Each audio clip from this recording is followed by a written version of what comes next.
Hey guys, this is just a casual live and it is in the evening. And I just have some questions about like fellas, like how do you want your lady to look? So you guys usually do not see me like this because I usually wear my wig or I wear my braids or I wear my lock unit or whatever. But y'all, this is my natural hair. Okay. So I got some questions for the fellas. Like, how do y'all want y'all ladies to look? Because I'm not gonna lie, like, and I really want y'all to talk to me and tell me what you really think. Because I know in my mind, I come from the beauty industry, and for me, it's always been beauty, not like in a vain way, but it's been about beauty because, I mean, since I was 12 years old, I've been doing hair, and I just put my shears down 2 years ago. But for me, I didn't go outside without makeup, didn't go outside without my hair being done. I went to my business. I always made sure my hair was done. Even if it was halfway done, it was done. Wore my lashes, and I still do. Like I said, lashes, makeup, just beauty. Like, and I don't think there's anything wrong with it. But fellas, I want y'all to talk to me if you guys are here. What do y'all really want? What do y'all want to see? Because for some reason, the weirdest thing, I guess it's just me, and I know it's just me, y'all, that I go outside like this, like tonight, y'all. I was outside. Okay, all right, let me tell y'all about my evening, and then I want y'all to tell me what y'all think. So I actually worked out late today. I normally work out in the morning, but my trainer didn't meet me early, so I worked out late. And when I got finished working out, I was like, let me throw this hoodie on because it's a little chilly. And I got this, by the way, from Collaborative Events, who dropped this off to me after I did an event. I hosted an event for them, and she brought me her beautiful hoodie. Okay, so anyway, threw this on. I got on workout clothes at the bottom, and I was just like, I got to run some errands after I worked out. And then I was like, I'm hungry. So I went to go get food. So I went to sit at the bar at one of the restaurants. And for me, for some reason in my mind, I'm not dressed. I'm busted. I'm like, I'm a fly. I'm like I just want to be invisible. And this is kind of, so after a while it got cold, and this is me sitting at the bar, right? And, you know, this guy comes up and we sit and talk or whatever. And he's saying all these nice things and stuff. And in my mind, I'm not going to lie, I really feel like I'm not dressed. Like, I want to be invisible because I'm like, I'm not dressed, and that's it. But, you know, the guy's like, oh, you know, saying all of this, you're beautiful, this, that, and I don't not feel beautiful. Guys, don't get me wrong. But fellas, tell me something on the screen. Like, what is it? Like, why do females have to feel like we should get dressed up? And why do y'all always talk to us looking like this? It confuses me because I usually, like I said, I like to get dressed. And I'm coming from the beauty industry. So I just, you know, every now and then I'll run to the supermarket just, you know, as is. But I'm just conditioned as a person from the beauty industry to more so be dressed and, you know, whatever when I go outside. So when I'm outside like this with my natural hair and this ponytail, like I feel some kind of way. Well, why y'all always trying to talk to us when we look like this? Can you tell me something? Just help a sister out. Ladies, are y'all feeling what I'm saying? Or is it like maybe you understand, you don't care, you do care, what do you think? Like, what do y'all think about this topic? How do y'all go outside? Do you always care about your appearance to the point where you're like, I'm not going outside looking any kind of crazy, or you're just like, it is what it is? Fellas, what do you guys think when you see the ladies like that are just whatever? I don't know. I'm just asking. I just want y'all to talk to me because, like I said, I'm normally the one that's like gonna prepare myself to be dressed and ready for outside. And it's just, for some reason, it always baffles me that the guys are always talking to me when I'm looking like this. And is it like that I'm too dressed up at other times? And it's like, you feel like, I don't know if I should talk to her. Like, what do y'all think? Somebody tell me something. I started this live to get answers, not to talk to myself. I want to know, like, what are your comments? What are your thoughts? Ladies, what do you think about what I'm saying?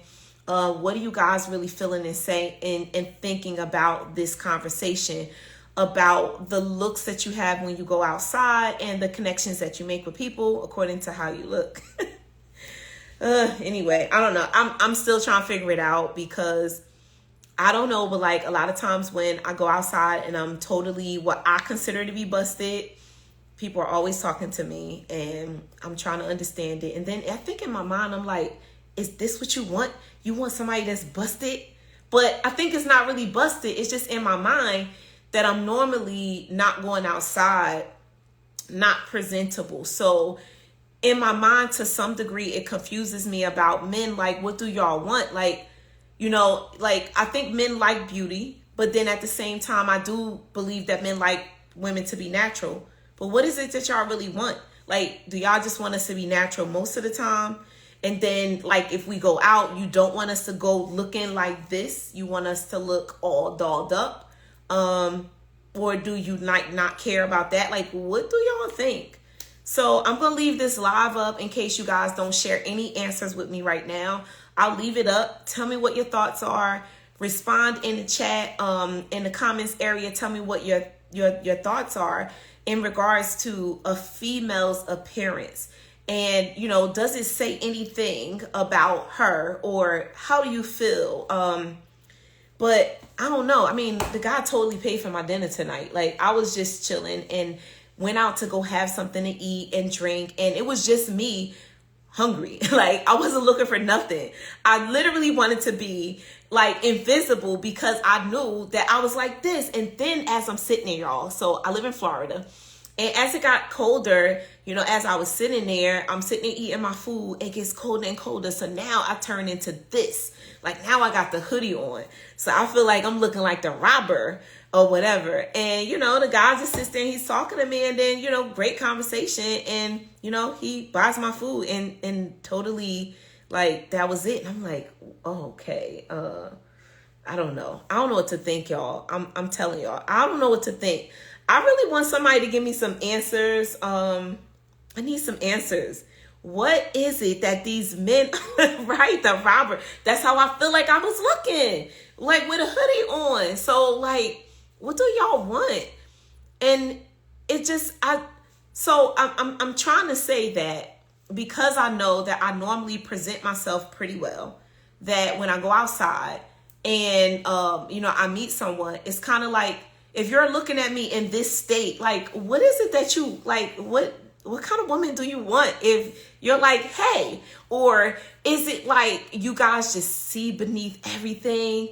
You see, you know, above everything and, you know, through everything and it doesn't matter. But then you do want us to look a certain way at a certain time. Like, somebody help me. I'm just trying to understand. But now I'm at the point, like, I'm like, look. I'm just really over all of the extras. I get dressed up when I'm going places and all of that. But I'm like, if this is what y'all want, I just go outside like this. I just go outside like this. And then, you know, this guy that I'm talking to tonight as I'm sitting there. Y'all, I know that I look younger than I am, okay? I know this is true, that I do not look my age. And I'm grateful for that. Thank you, Mom and Dad, okay?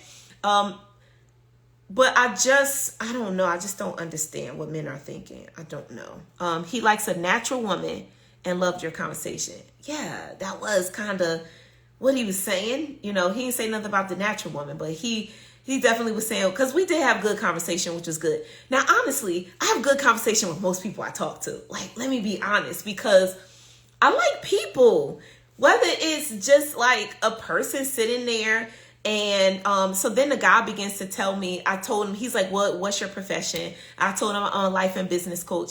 And then he's like, yeah, I could tell. He was like, because, you know, just like how you are. And I'm like, what about me that can tell you that I'm a life and business coach? You help me understand. So he was like, because like, you know, like you have empathy and things like that. And I'm like, yeah, I said, that is true about me. I do. And, you know, empathy up until a certain point, you know, so like I said, we just had really good conversation and, you know, the relaxed appearance looks more approachable. Okay.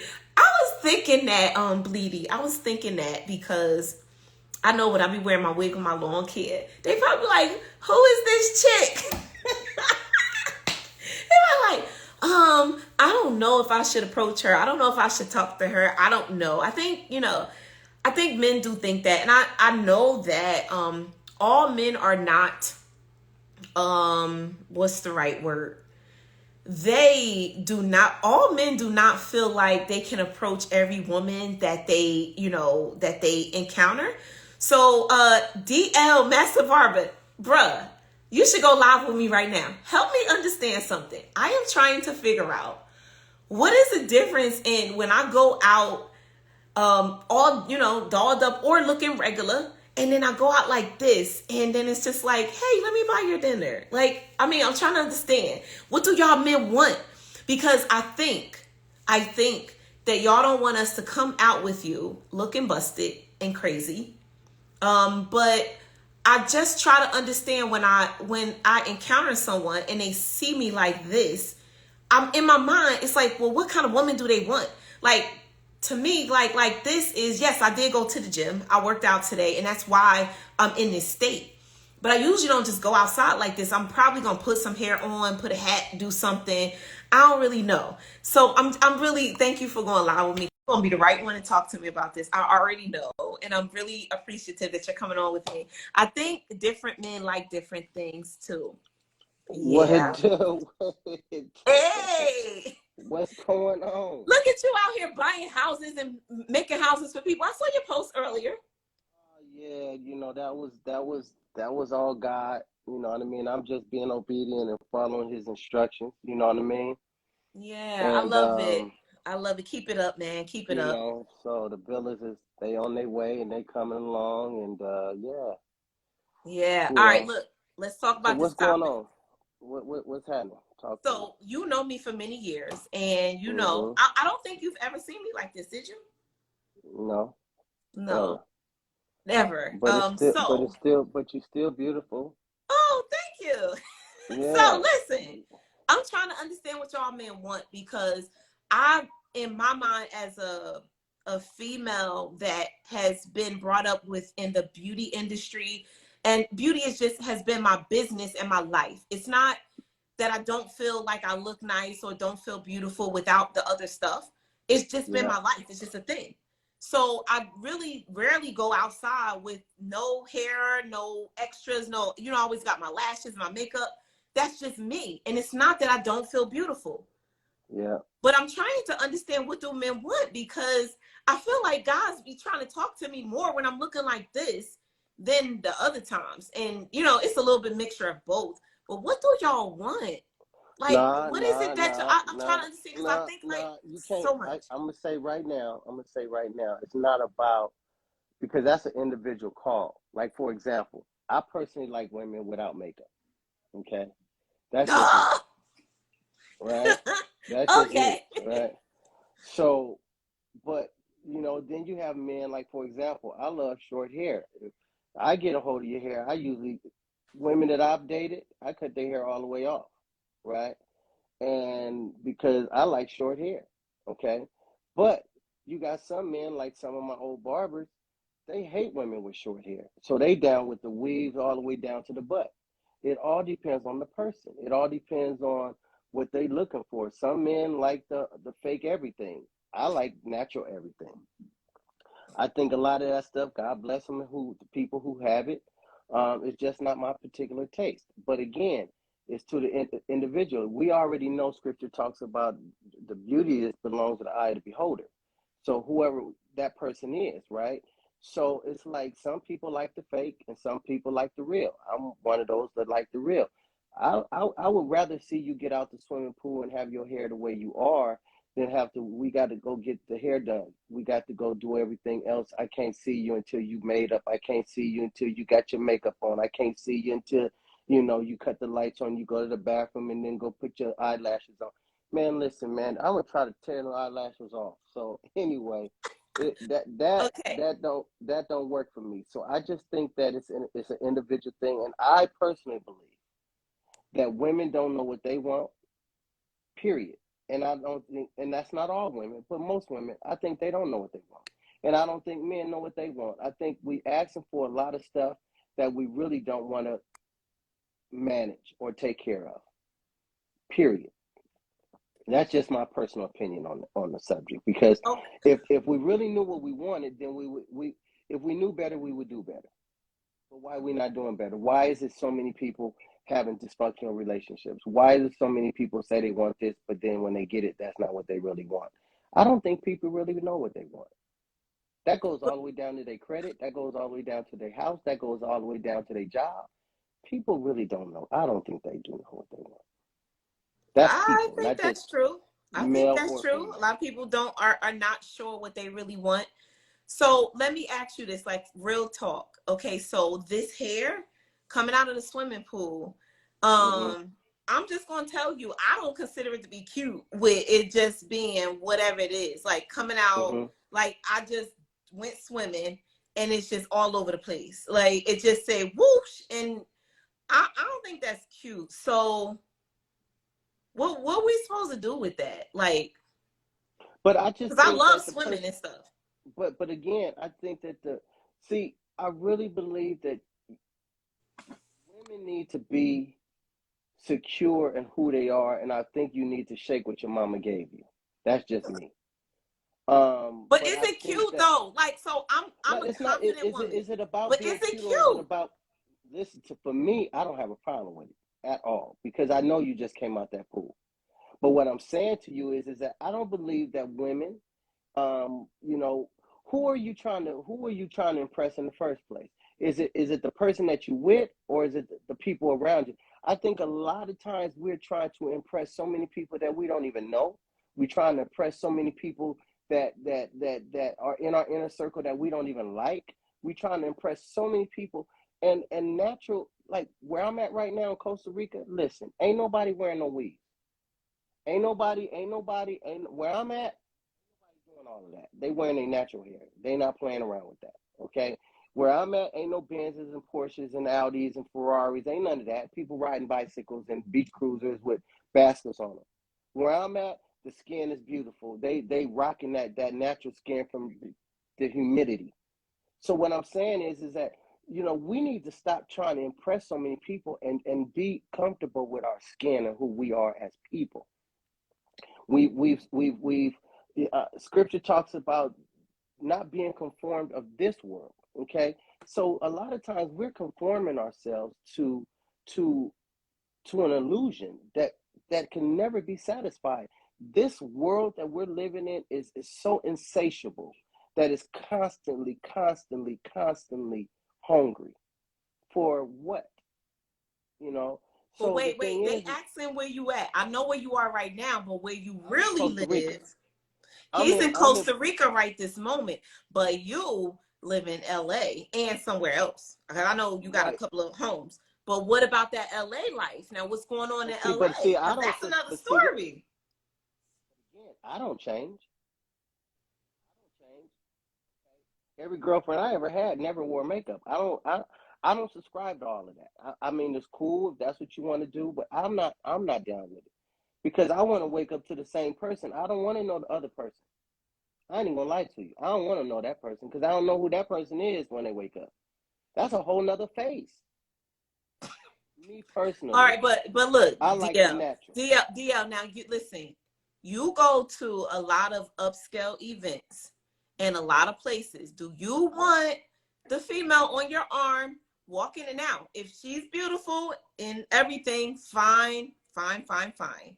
But do you really want her to come in and not dress up and I'm going to use the word conform to what's happening in the room? Do you want her to walk in and not like match up to all of that? You probably won't care, but do you really Again, want hold on that? a second. But hold on a second. Let's keep this in context, okay? Let's keep it in context, right? The He bottom said line stay in is at Costa the end of the day, the type of women that I've dated in my life, they already swagged out. Rica. Okay. Swaggy. Okay. I'm a swaggy person. Anybody who know me, I stay suited, I stay wet. The suits is in me, they're Right. not on me, right? And I stay fitted to the nine.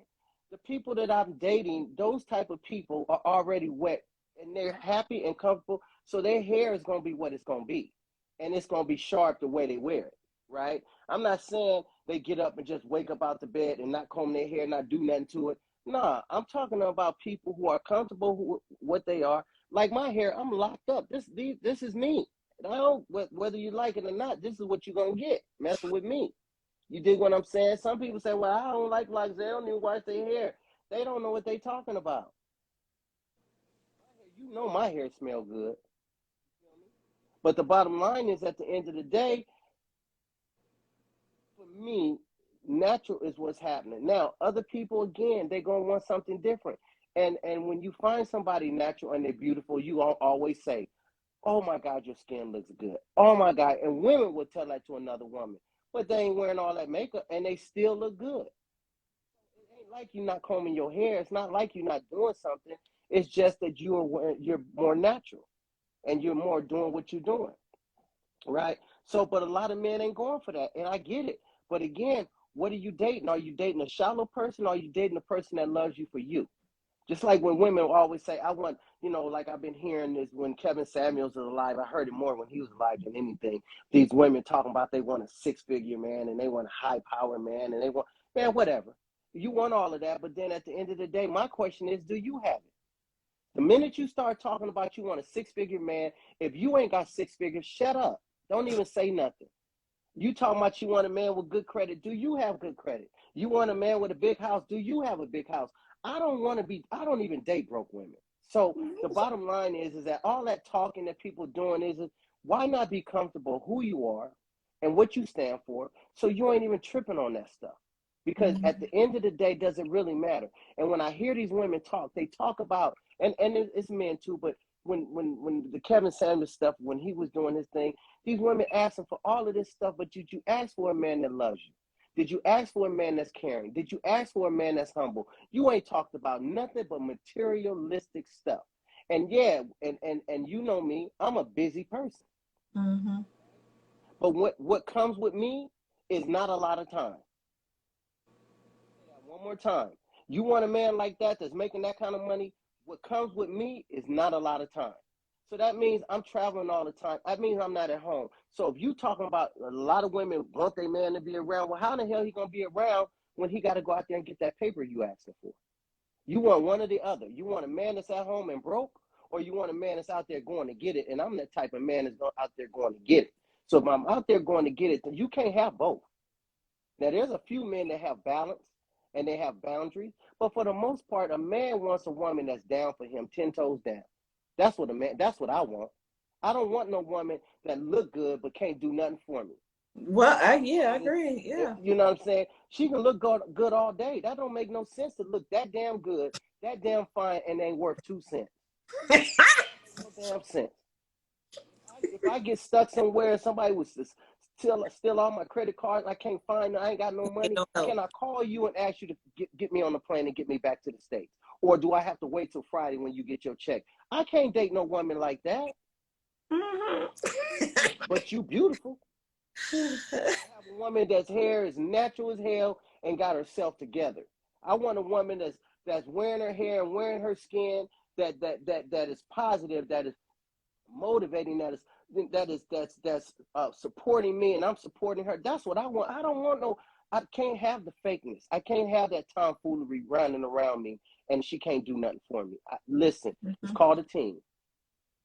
So when you ask that question, yeah, there's people that want the other thing, but does it really matter? When it comes down to it, does it really matter? Can she handle my estate?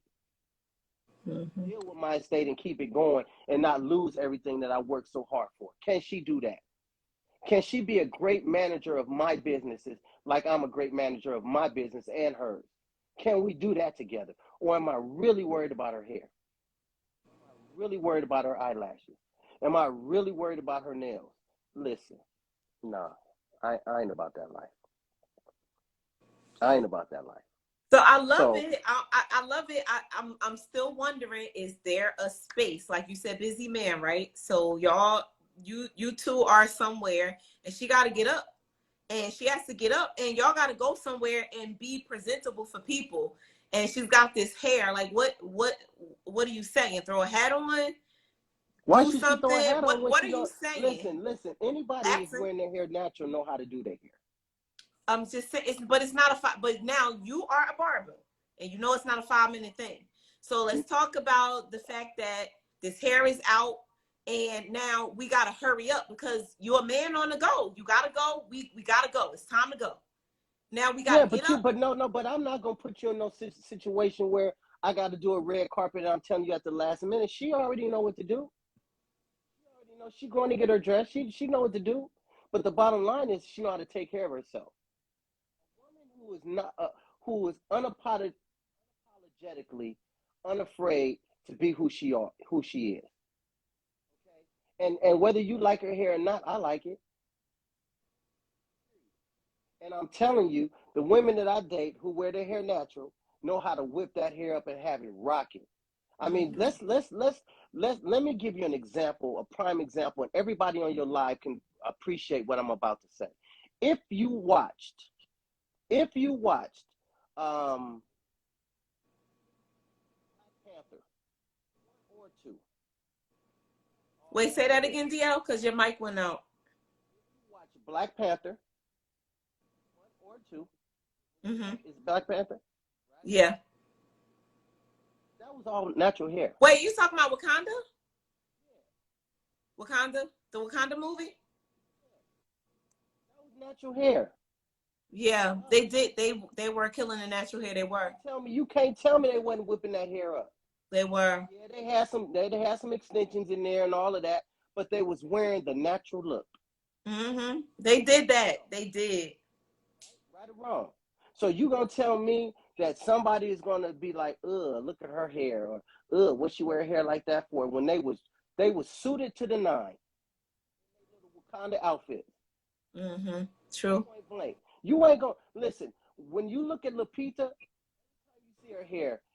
She ain't got no perm in her hair, and she's natural, and she rocking out. Yes or no? She looks gorgeous in her gowns. Yes or no? True. Yes. Okay.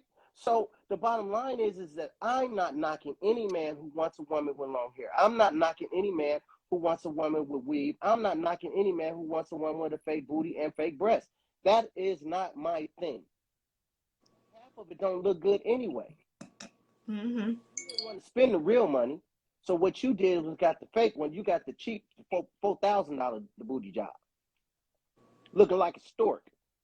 You're tripping. Them thighs don't match up with that ass.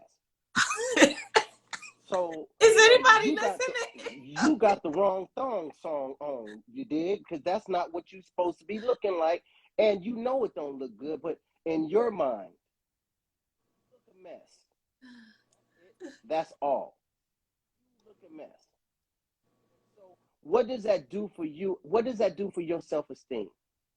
Any man who is about that life, they just want to F-U-C-K. That's it. Smash. Marry you? Do they want to put a ring on it? No, most of them girls running around here on Instagram and Facebook don't have a ring. How much made up they are? They got 100,000 followers. They got I don't know what the little Cash App thing they do now online, but I don't know what, because I'm not real connected with all that stuff. When they pay you to be in your fans only. DL, let me ask you something. So we were talking about like this thing with how men see women, especially relationship wise, and being around a woman. What about the business world? What do you think about what do you mean? The business world showing up? Break it down. Okay, showing up to the board meeting like this. Now I have seen this. I have seen the people board meeting like that. Huh? Showing up to no board meeting like that. They're gonna comb it out. They're gonna comb it out. They're gonna slick it more tighter. They not just gonna come out like that. So you're talking about groomed natural hair, not just showing up with the hair. Absolutely. Must be groomed. Absolutely. Okay. It's not That's a fact. what I'm saying. There's levels to this. Well, there's so many levels that Tim Johnson's on. You need to bring Tim on here too, because he's powerful. You want to start Tim, something? if you want to come up, you can just. If you want to start something, bring Tim up here. Tim, if you want to come up, request to be in the live. We talking about and how on the live, both people of them. see You bring people. them up there. You gonna have some smoke in the city.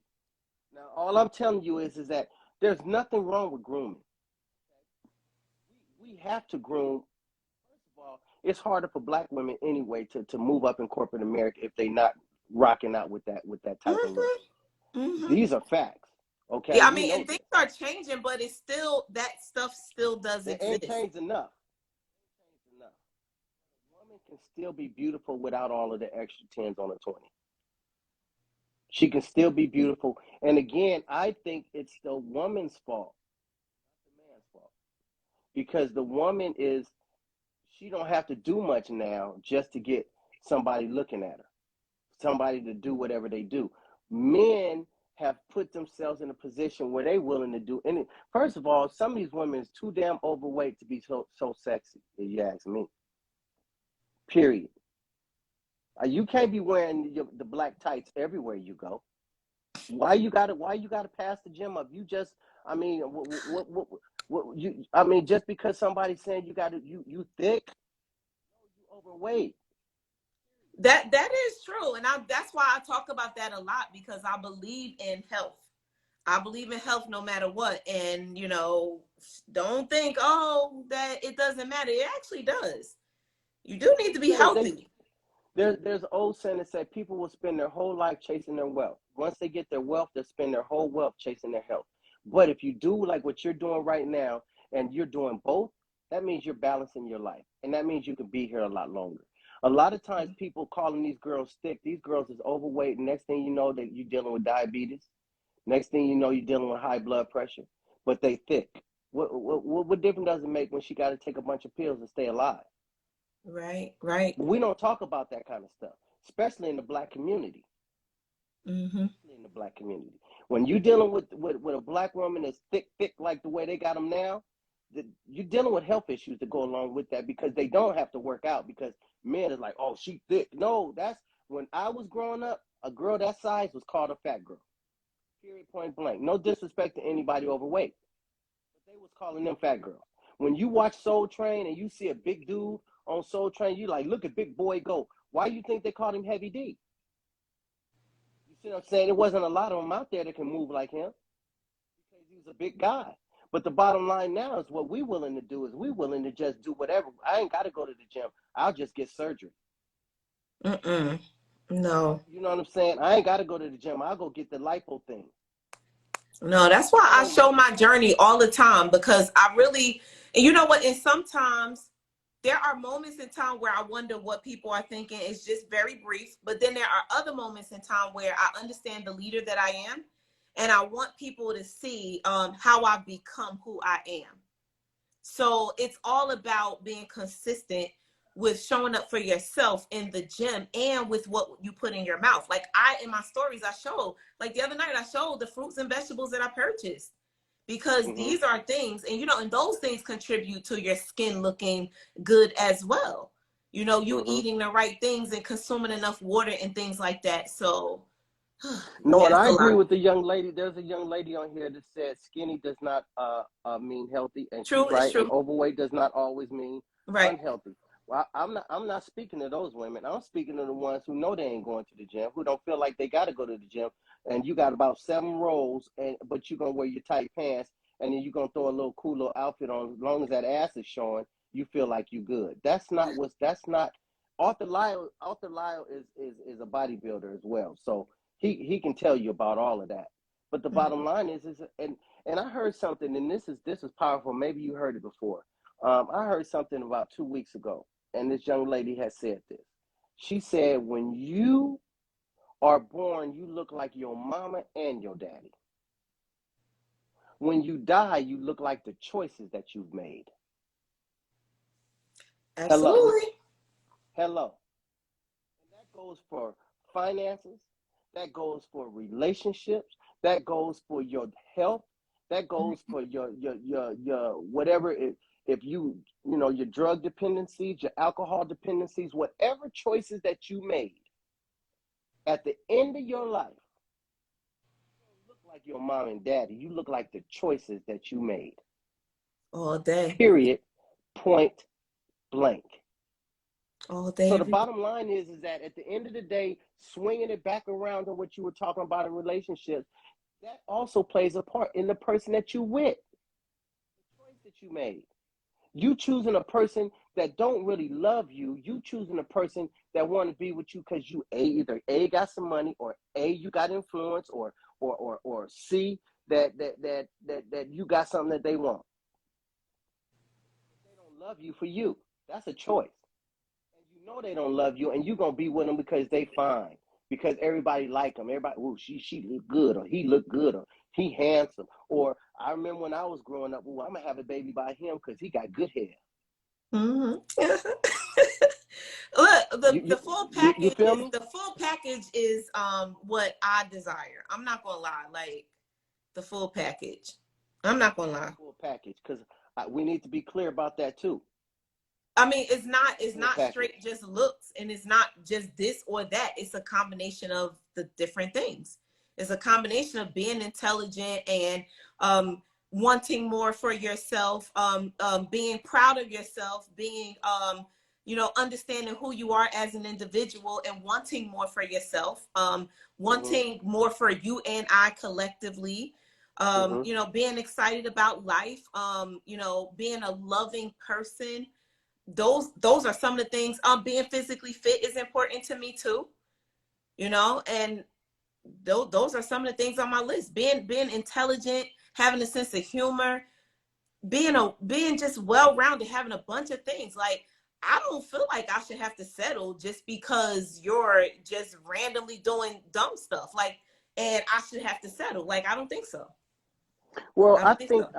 I think.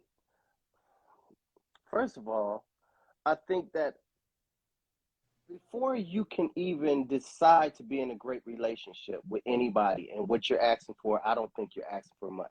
Okay. I think you're asking for what you want.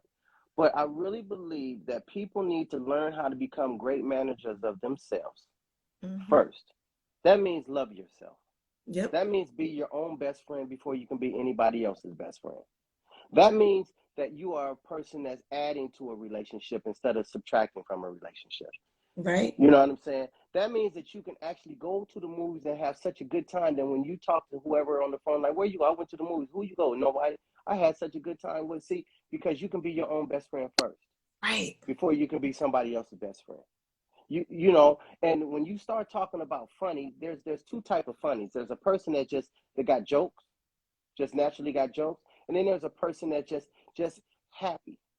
That's funny too, because a happy person can make you laugh, right? It's because they're at peace with themselves. Mm-hmm.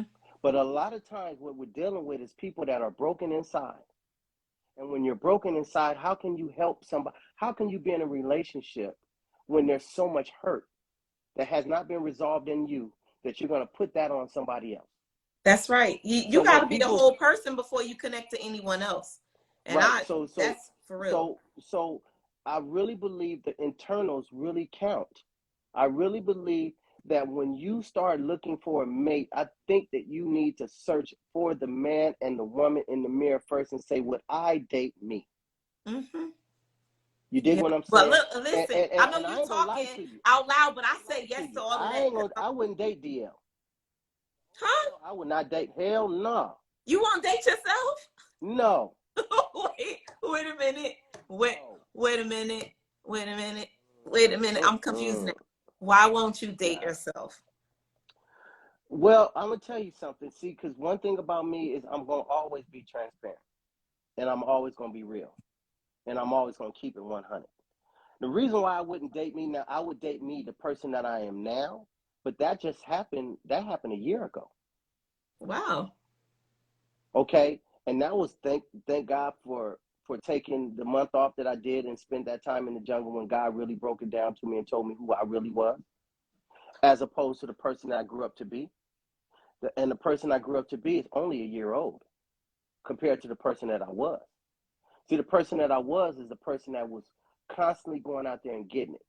The person that I was not trying to figure out what you was going through. I got to get this money, and you are just a byproduct of this money. So you get to come along for the ride. But the bottom line is, I wasn't really interested in your feelings like I should have been. Is because when you would say certain things to me, I was hearing you, but I didn't listen to you. That's a person that I would not want to date. I would not want to date a person that would not take no time off, that's constantly taking every gig, not turning nothing down but his collar. That was the old DL. There's no boundaries there. So no, DL, hell no, I wouldn't date that. And I would hate for my daughter to date a man like me. Period. Because money ain't everything. Is he gonna love you? And the question is, I don't know if DL would love you. Thomas, what's good? So what I'm saying to you is that when you start talking about relationships, you better ask yourself, would you date you first? And be honest, and don't be lying, because a lot of people lie to themselves. They even lie to themselves when they know they ain't got no money in their pocket, but they acting like they do. Something wrong with that picture. When you lying, you know you broke. And instead of fixing it, instead of seeking out mentorship, instead of asking people, how do I get out of this rut? What you would rather do is continue to live the lie. Do whatever you got to do to get the Range Rover. Do whatever you got to do to get the nicer car. Do whatever you got to do to get the purse that you want. Do whatever you got to do to get the red bottoms. But the bottom line is, you know for a fact that you cannot afford you. You cannot afford you. So now you know you can't afford you. That means, A, you can't even master a budget for yourself, let alone for a family, let alone for your girlfriend, let alone for your fiance, let alone for your wife or your husband. So a question, like I said before, would you date yourself before you start talking about friendship? I didn't say relationship. I said friendship. Yeah, because friendship comes first. That's right. And if that doesn't happen, there's no point in moving forward, honestly. So the bottom line is what's up, Alexis? So the bottom line is when you start talking about relationships and you start talking about all this, and this is what I want, and he got to have good credit, and he got to listen. You don't have it. You ain't got it. Stop it. You don't have the big house. Stop it. Again, those are things that will always see. One thing about people, this is the amazing thing about people that amazes me. They will actually put more power, trust, and interest in things that are replaceable. They will put more power and interest and trust in things that are replaceable. Case in point. If something happens to your Ferrari, you got insurance, you can replace it. Something happens to your house, you can replace it. Something happens to your Birkin bag or whatever bag, you got insurance, you can replace it. But the things that are not replaceable, we don't put no value on it. Meaning, if something happens to your wife, you cannot replace that husband or that wife. If something happens to your child, you cannot put no value on that. But the funny thing is that so many people are so willing to put so much value on things that don't even matter. This is the reason why when you were talking about dating with your hair like that and being natural and this and that and what men want, this is the reason why. It's because there's no value in what's real. And what's real is your heart. And I'm telling you, my cousin, God bless his heart. But I'm not going to sit in no driveway. Damn, I got to go in the house and deal with her. I want to go in the house and many men and many women have done it. I don't want to have to deal with that person. Sit there and knowing that you don't want to be in this dysfunction, but you in it. And you're doing yourself a disservice to do that kind of stuff. And I'm a selfish person like that. I refuse to be sitting up in here and being in a relationship with somebody I don't like. Right. All because if we put time in, you know what, forget that time. I ain't got that kind of time to be wasting time with you. Period. And I ain't going to no damn, we're not going to, what they call it, counseling. I don't need no counseling when I know you ain't trying to fix you. Somebody asked me about me because I'm divorced, and they were like, well, why? They were asking me, well, what was the situation and why didn't we fix it and stuff like that? I'm like, some things are just the way they're supposed to be. And you're not supposed to look at the longevity of something just because we've been in this relationship forever, that it's supposed to continue on. That's like going to work for somebody and you work there and it's not working out and you just keep working there instead of starting your own business. I mean, that's a good way for an entrepreneur to hear that. But no way. I don't know. It wasn't working. And that was just it. Nobody wasn't killing each other. Nothing was happening. It was just not working. It was not the direction. So you got to But be out. sometimes we grow apart.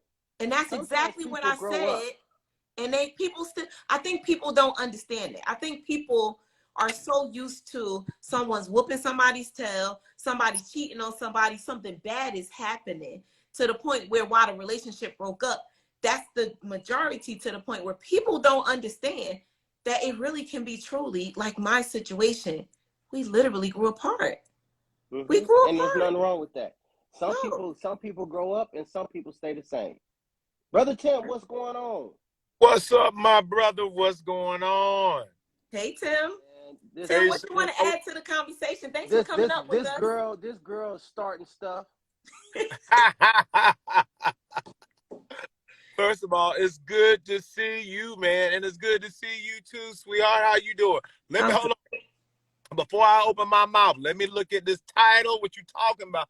Tell us, how do you want your lady to look? Oh Lord. Okay. All right. That was the question.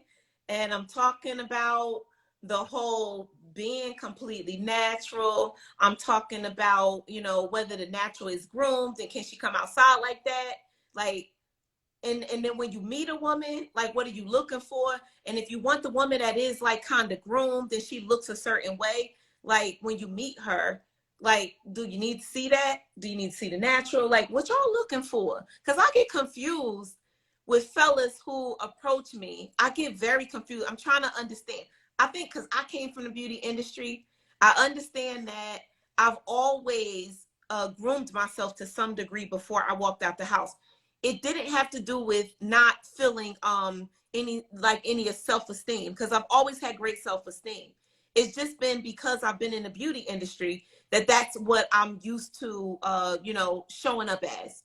So when I show up like this, I'm just trying to understand, well, what kind of woman does he want? Like, I'm out here looking like this, but I usually look like that, and you're talking to me like this, like, what kind of woman are you really looking for? You looking for somebody in what kind of way? That was kind of my question. It doesn't mean one thing or the other. I just want to know what y'all fellas think. Well, from me, you just so happen to be talking to a stylist. Okay. I've been serving women for the last 33 years. Okay. So when it comes down to me, and I've been married for the last 29 years. Okay. So, and I'm a single parent raised young man by my mother, who was a corporate, very well together woman who was very confident, according to me, seeing her as I was growing up, but not knowing if she was, because as a child, you just, you see your parents, but you see them in times, you develop in the time of your parents' life. Let me break that down a little bit. You are who you are based on the season or the time that you grew up in, your mother or your dad's, or your mother and your dad's, or your grandmother's, whoever, whatever you was around during their time of their development. That's how you begin to process. Okay. So, like, say, for example, you're as confident as you are to be able to wear your hair like you are now. I would look at that as confident, but I don't know. Your hair could have fell out, and that's what you wound up with, and you just working with it.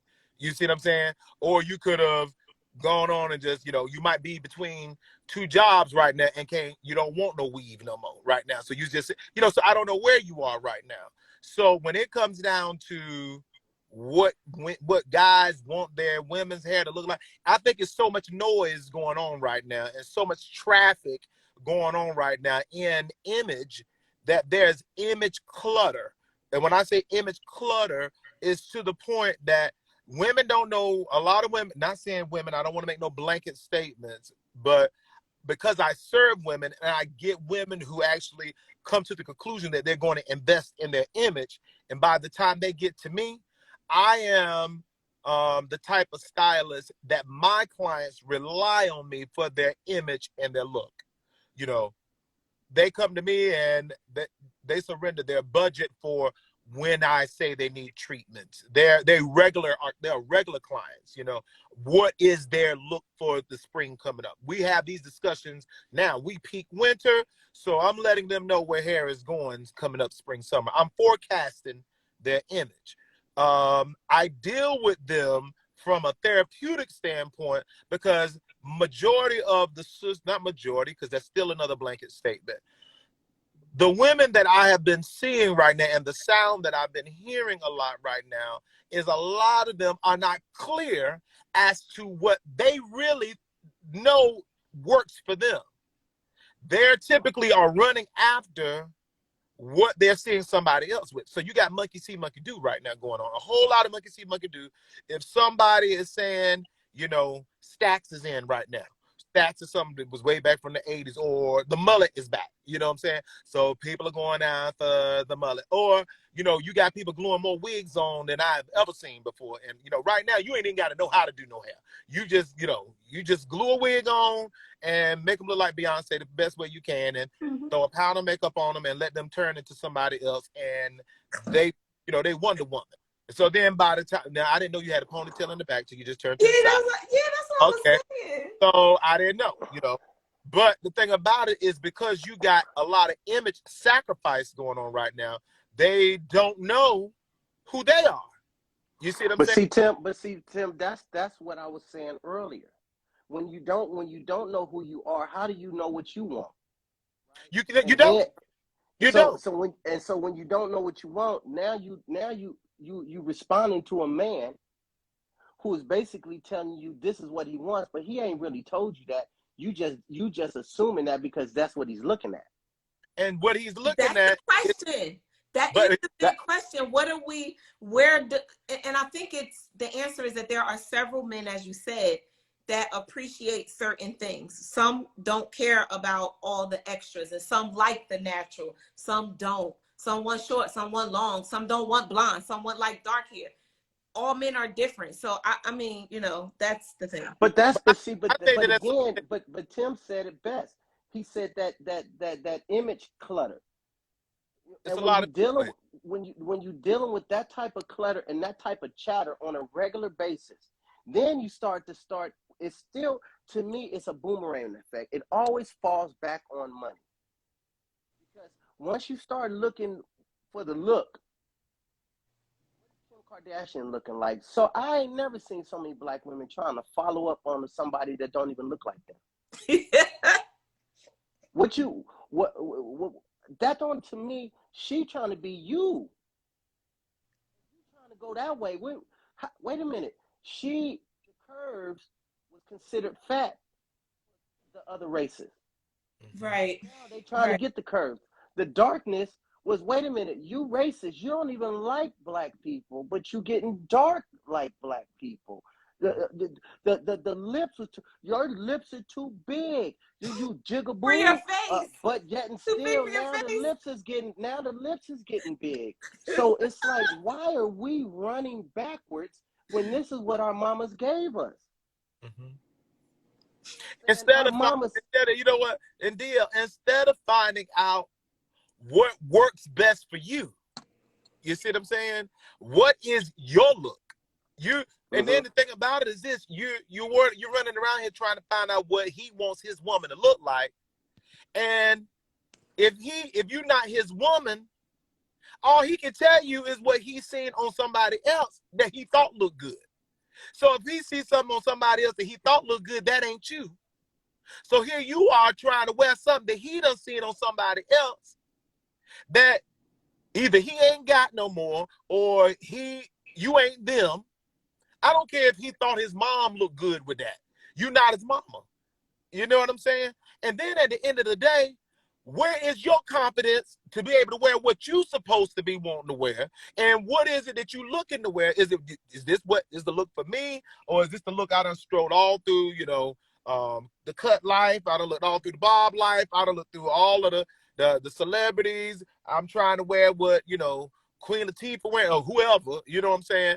What is it that and I understand trends and I understand fashion and I understand, you know, you want to be progressive and this and that and the other, because no matter how much you can say you're non-conformist, I'm not talking about you, because right now, like I said, I've been at this game for 33 plus years, and you got people running after natural hair. I got a 4C. I want to embrace my curl pattern. I'm going after this and I'm going after that. But you still in a trend, because But I that's got an hot answer for that. But I got an answer for that. but it's hot right now. That's what everybody's talking about right now. You want the best conditioner, that you can take that paddle brush and run through your hair and pop your curls back so you can feel real good and this and that and the other. But when you get to work tomorrow and that hair get to reverting, and then that hair turn, and here you are, you got a whole cabinet full of products. You got $10,000 worth of product because you done bought everybody's promise. You done bought a promise that this is gonna make your hair look like this. You got but nobody knows what your real hair feels like. Nobody knows if you're on medication. Nobody knows if you done, shot your hair with, you done put 40 things up in there. You got some under the sink, you got in the cabinet, some in the medicine cabinet, and you on meds, taking shots. All these things, because your hair is nothing but waste. But then you want to go and ask a man who's trying to figure himself out what you want my hair to look like. Baby, he don't even know what his hair need to be looking like. So how he gonna tell you what he wants your hair? Oh boy, that is hilarious. Listen, let me tell you something. I'm gonna tell you something right now. This is gonna be very hard for a lot of people to hear. But just imagine going through your whole life in your 20s. Now some of you in your 30s, some of you in your 40s, and you never ever met you. You how you like that? But you better shut. Yeah. I'm just saying. Yeah. Your whole life and you never met you. Because you've always been a person that's followed with your friends. Because if you ever think about it, like when you hang out with people from New York and you ain't from New York, and next thing you know, hey son, what's up, son? What's up, God? But you ain't never, ever, ever even been to New York. But you end up conforming to that. Mm-hmm. And then you start wearing stacks when all of the dope dealer girls was really heavy in the stacks with the big earrings in the 80s and the 90s. Mm-hmm. But that ain't you. Mm-hmm. So you went from generation to generation to fashion statement to fashion statement, but you never ever made a statement that you say, I like this. But everybody else gonna be like, girl, what you doing? Ain't nobody wearing their hair like that, but I like it. Yeah. Yeah. And if you ever notice, Tim, and anybody who know me, I'm a period dresser. I might be wearing some knickers one day, the next day I'm wearing this, and I don't care what you think. Because DL is gonna rock DL. Mm-hmm. And I'll do it. And I'm telling you, I do it well. Mm-hmm. Yes, you do. You feel me? I'm gonna fit it. I'm gonna whip it. I'm gonna come wet. Mm-hmm. Bottom line is DL knows who DL is. And I've been called everything up under the sun, because one thing people are not used to is people calling them names. You can call me what you want, but DL know who DL is. When I have all of the cars and I got all of this, then I'm selling dope. Then if I start selling my cars and I start working out and get thin, now I'm smoking crack. Then it's like, you don't see me with no girl, now you're gay. Then it's like, listen, y'all can call me what you want, but you ain't gonna call me broke. That's what you're not gonna call me. And you ain't listen. And you ain't gonna say he ain't progressive. You ain't gonna call me. You not gonna not call me no entrepreneur, because I'm gonna show you better than I can tell you. I ain't worried about what you think. I ain't worried about what you feel. I don't worry about listen. We have to learn how to meet each other. In other words, I gotta meet me. I gotta know who I am.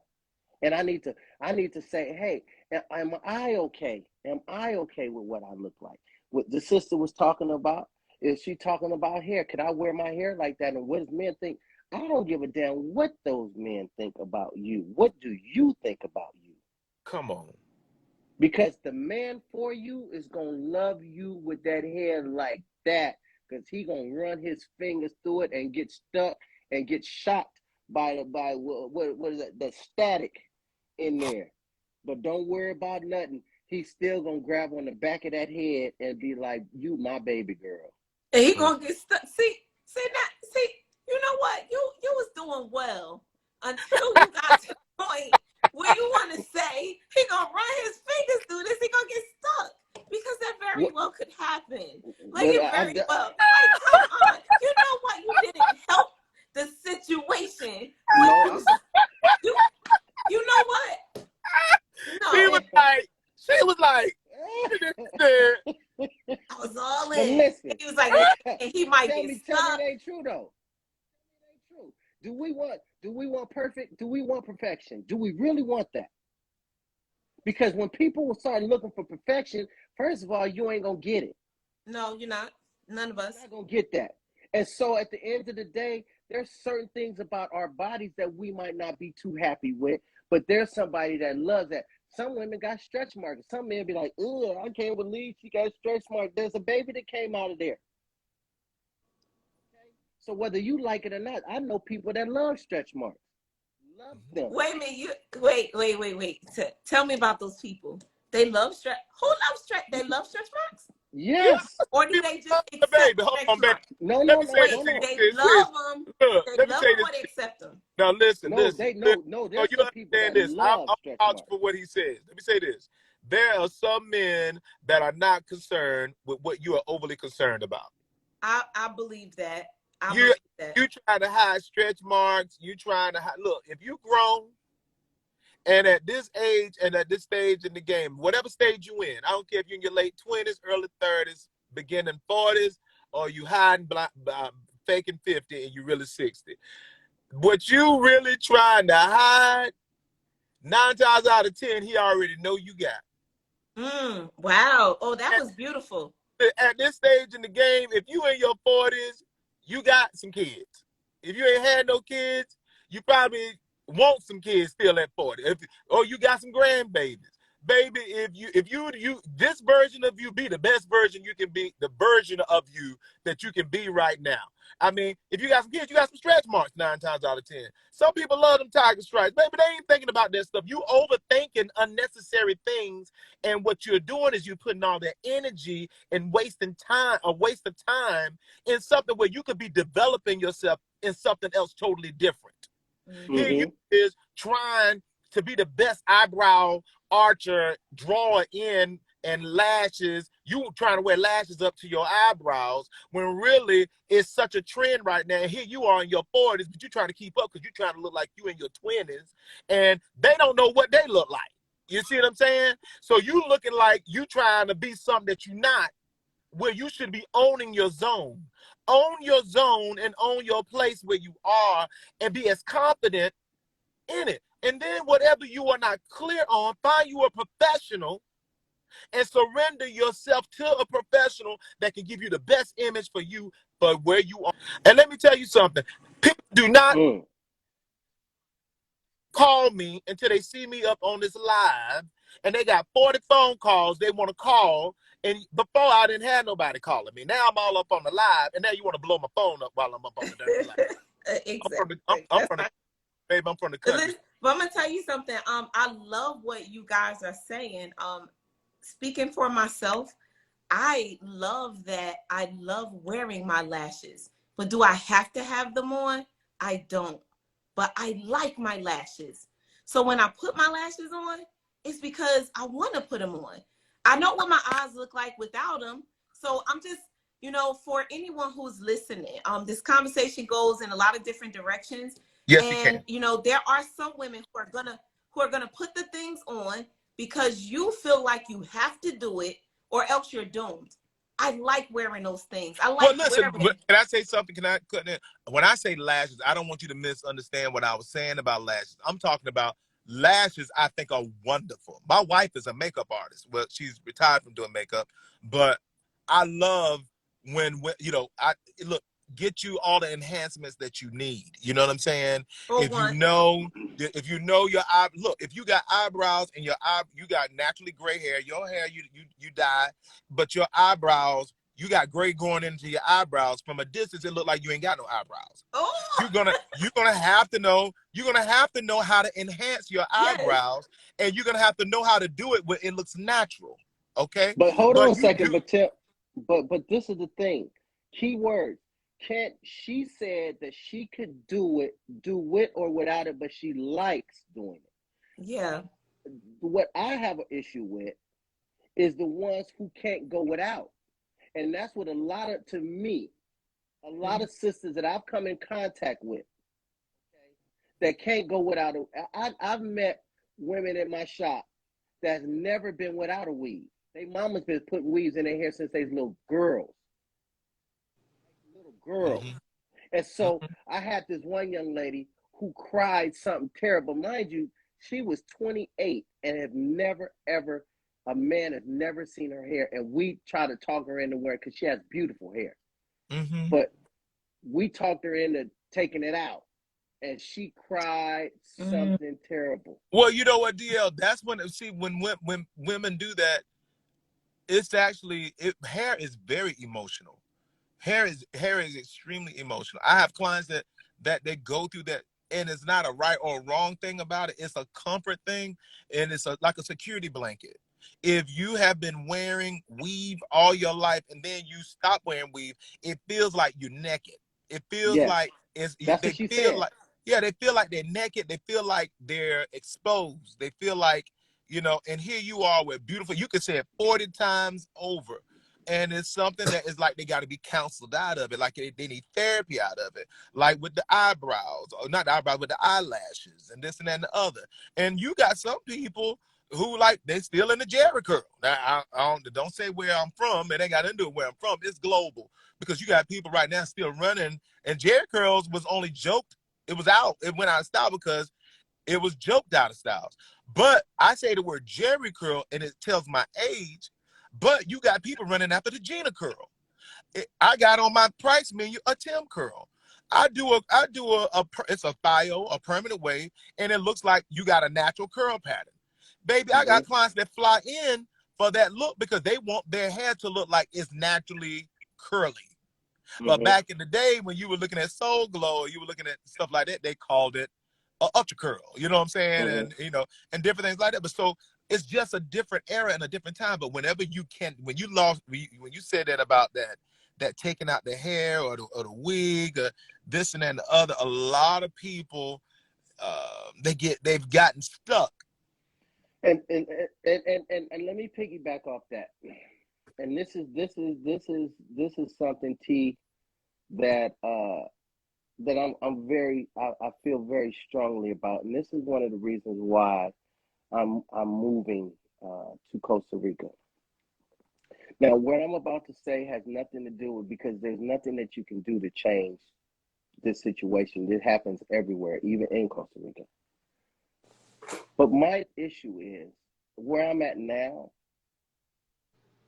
I see my people supporting each other for the first time I've ever been in my whole entire life.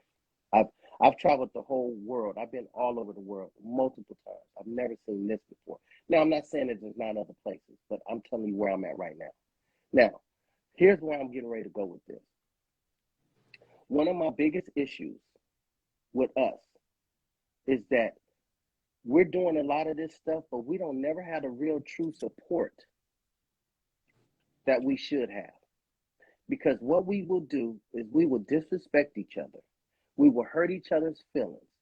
And you might have really, really, really, put a lot of energy and effort into that hairstyle. And just for you to go outside and somebody to disrespect you, and then 9 times out of 10 is your friends. Right? And then we get out there in the streets, and then people have the nerve to talk bad about you.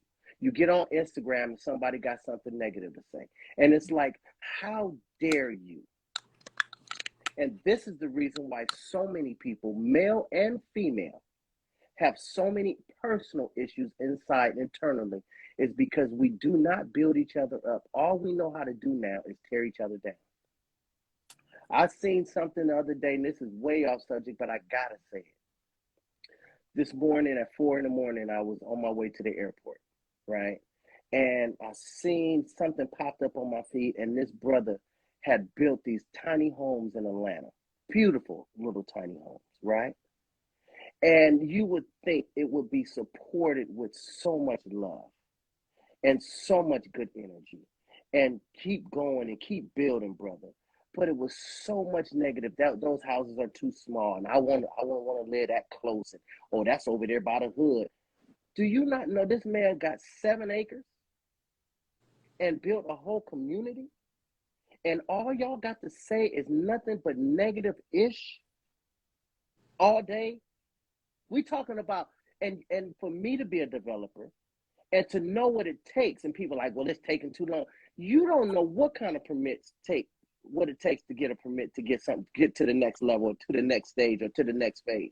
And so what I'm saying is that we as people, all races, we got to stop hating on each other, because with that hate creates all of these breastises, with all of this ass, with all of the eyelashes and all of this other stuff, is because we don't feel like we're enough.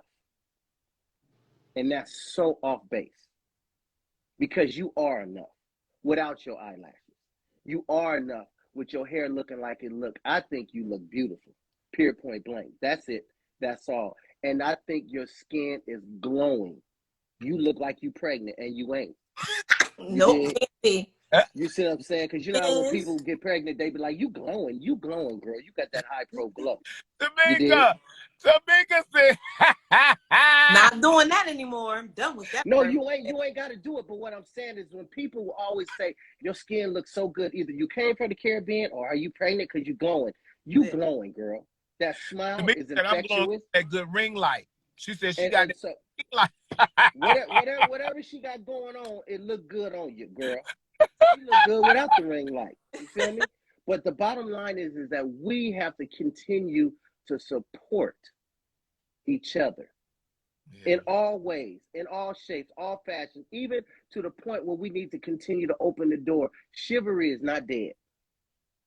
I might not know you, but I can still open the door for you. I can still hold that door for you, sister. I don't have to say hello. I don't have to not speak to you because you're gonna roll your eyes at me. These are all of the issues that we're running into, is why we do what we do as people. Mm-hmm. Mm-hmm. I want to share that I called my daughter up, and so I don't normally wear my natural hair. I've just been playing around with this and figuring out what I'm going to do with wearing my hair out. But I called my daughter up and I said, I love my curl pattern. And I said, I just want to tell you that. She wears her hair out natural as well. But I was like, I just want to tell you that. I said, it took a long time for me to actually really see and actually like my curl pattern. And as a mother, my daughter's 25 years old. As a mother, I just felt like that was something I should say to her, that's something I love, because I think women don't share enough of the things that they love about themselves with their children, and they don't let them know that they actually do love those things. And, I don't want her to feel like, or it's not a matter of what she feels, but I want her to know how I feel about my own body. And I want to say to anyone who's watching on live, no lie, I think I got to really what is considered to be the middle of my life. I got to somewhere in my 30s or so where I really loved my own body. And there was a point in time, not gonna lie, that I thought about, as a woman, going to get my breasts done. Like, I honestly thought about it, because I've always been a size, until I was always a B cup, right? And there was a point in time when I really was considering to get my breasts done. I considered it. And then at some point, I just decided not to do it. And then one day I was just like, I love my own breasts. Like, I love my body. And I think I got to that point because, I don't know, I must have gone somewhere. I must have listened to something. I don't know what happened with my personal development. But there's this thing that you have to do, which is to stand and look in the mirror and just stare at yourself. And there are going to be things you don't like, but then you have to look at those things and decide to accept them. And when you get past that moment of staring at all of the things that you either like, love, or hate about your own self and your body, you have to make a choice that you will accept it, and then you move forward, and then you can move into a love stage. And I believe that that was what I did. I heard something, I did something, and I got to the point and I did that. And it's like, now I'm good. No, I don't. I'm not perfect. And I work out because I want to have a better body. I work out because I want to make sure that I stay physically fit as an individual, as a woman who cares about her own image. It's, for me, working out is not about nobody else worrying about how I look. It's about how I want to look for me. So I just want to share that with anyone who's listening, that we all have to get to this point. And, you know, we will still wonder to some degree what other people think. We those things cross our mind, but we still have to get to the point where we make a choice about what we love and like and love about ourselves. And the rest of the world, you know, they'll figure it out. So what's your thoughts about? And this is for T and for Tim, for both of y'all T's. Dang, okay. Monique has said something very, to me, was very loving to me. It was very enduring to me. But people are so sensitive now, they took it as disrespectful, right? And they wanted to hang her at the cross, right? And she said, my young sisters, my young nieces, and my young queens. And I'm not saying it too verbatim on what she said, but what she addressed them like that first. And she had basically said that you have to represent when you go out in public. Don't be going into the airports and to the Walmarts and to the stores with house shoes on and rollers in your hair. Don't be coming out wearing pajamas.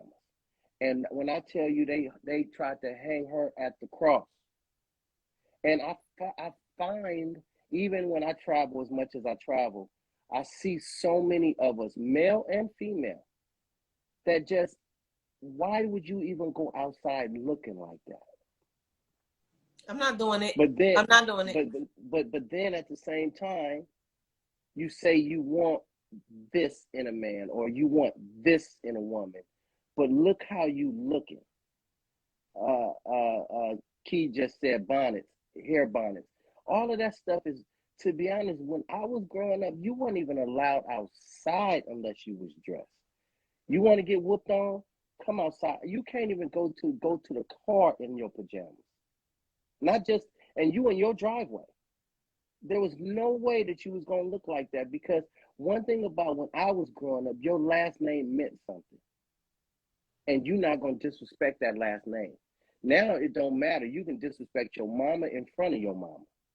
You can disrespect your daddy in front of your daddy. You can smell like weed in the church, right? And all of these things don't matter anymore. But the bottom line is that I find it disrespectful and I find it hurtful that our people will walk around looking like that. Mm-hmm. And our men wearing their pants to the ground. When they dressing nice, they got really nice clothes on, but then they ain't wearing them. And so all of this comes in apart. And then I seen a family the other day that the father was sagging and then the kids were sagging. So this is trained behavior, learned behavior. So now it's not hard pressed for a woman to go outside and look a mess when her mama was looking a mess. Mm. And we're also dealing with kids having kids. Kids don't know how to clean. They don't know how to clean themselves. They don't know how to smell good. They don't know how to look good. And so their kids is following along the leader.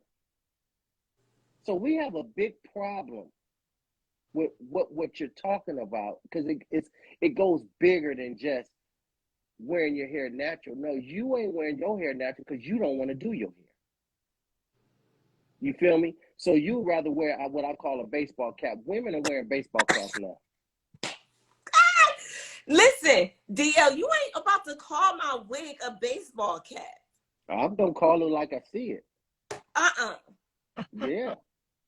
When you can listen, let me tell you something. Hold on, let me break this down. I had to get up for See, this. what you not gonna do is Hold on a second. Hold on a second. Hold on a second. My grandmother used to put her wig on and get in the mirror and pop off to church. Now, back when I was coming up, if a woman wore a wig and she was in high school, she gonna get clowned. Like, what's wrong with you? That wasn't cool. Now it's like, and I'm not disrespecting a woman wearing a wig. Sometimes you want to wear them for a style or you trying to make, but now it's getting to the point where it's so ridiculous where you don't even care about your own hair no more. that And that a is, lot of that hair does happen. That does and a happen. lot of hairstylists are not making money no more because you got these YouTubers out here that's putting on these wigs and they will put them lace fronts on so quick and so fast that they don't even do hair and teaching hair classes on lace fronts. And I'm talking about don't do hair at all. And then next thing you know, they show you how to put the makeup on, kids doing it. And now it's like, where is it for you as a woman to say, I still need to do me? I still need to take care of me. I still need to take care of my edges. I still need to look good. I don't want no woman that's wearing. First of all, I told you, I don't even like dating women that wear wigs or weaves. I don't. Okay. The thing is that, and I'm not saying it all, but I don't want no stinky old hair. I don't want to smell that. I don't want to smell no mold because my hair smell good. Everybody who know me be like, "Oh, DL in the room," because you can smell me. Uh-huh. Because my hair smell that damn good. Because I can't have no stinky locks. Because there's some locks out there that smell some horrible.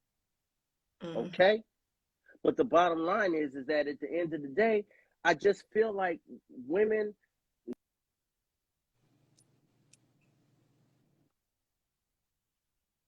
I'm gonna throw a statement out there. There's some women out there that is just like, I ain't doing my hair no more, and it's like you don't even care. You just throw the wig on, your baseball cap on, and you hit corners. You know they got certain kind of wigs now where you got a little thing around the front and everything else in the back is. Come on, man. Where is the woman in you to say I gotta? And I get it when women work out heavy and they get their hair braided up because they sweating a lot and all of that. I get that. But at the end of the day, you can't be funky all the time. You got to wash the hair. You got to put the conditioner in the hair. You got to brush the hair. You can't just keep wearing the sweaty baseball cap and then you just come on take a shower and then roll over and then your hair smelling like it's smelling. That don't play well with me. I just don't get it. You got to have some kind of level of self-esteem that you got to take care of yourself now, and that's not good when you're not doing that, because when you start doing that, it's like, when is your hair ever gonna breathe? When is your hair ever gonna breathe when you wear a baseball cap 24/7? Period. Well, listen, It, I'm so glad that what you're saying is a majority, but it's not everyone. At least not blanket statement, because the hair can be shampooed under the weave, under the no under the wig, and then the wig can be applied. It depends on how the wig is put on. So it mhm. is not 100%, but you're right. You're right, because there is a lot of truth in what you're saying. Because I'm seeing these videos of the wig is on, and they take the wig off, and I saw that just the other day. They said 5 months braid down underneath the weave. 5 months. Now that's you just got real ridiculous. You That's just got real ridiculous. it's insane. It's insane. To be totally honest with you, let me give you some facts about what we're calling wigs and lace fronts. Lace fronts really the era, it was, put it like this: the old opera house divas, Leontine Price, all of them. Even when you look at, you work in TV, DL, you look at Red Fox with Sanford and Son, and changing people's images and looks to create lace fronts. They were doing it with spirit gum, you know what I'm saying, and different things like that. You could do a beard, you could turn the person into whatever they need to be. it was never intended for you to live with a wig glued to your skin for a number of days. I will repeat for those in the back. Listen to me from a master stylist. I got to walk out the church. Huh? I said I got to walk out the church. I am a master stylist, and I'm going to tell you guys again, it was never, ever intended for you to live for a number of days with a wig glued to your skin for a look. Now, because of the fact they got a hold of, you know, because no one, you know, people in the general public did not know how Beyonce was always on point. You know, you can look at these celebrities and they look like they're on point all the time. They live like that. They live like that. And what it is every time she's scheduled to be there, she's going to appear to be on point at all the time because she has a stylist or has multiple stylists that she can have them to make her to appear like that. But they're gluing it down to make her look like she lives like that. But Because when that fan is on. Huh? Because that fan is on. Because that fan is on. But when she need to switch up, she can run backstage and they can remove that look while somebody else is dancing on stage and she can have another look. You see them? Wait a minute. Janelle is here. Beyonce. How about this? You not Beyonce, and what you doing to look like Beyonce, she ain't doing that. She not gonna have no wig glued down to the forehead for no 2, 3, 6 months, and then come in and you talking about wondering why you ain't got no edges. But wait a minute. Why your hair? But wait a minute. Why your hair? Wait a minute. I want to tell y'all something. What you know what? It's Janelle's fault. Janelle, I see you still here. It's your fault because Janelle be putting 2 wigs on people.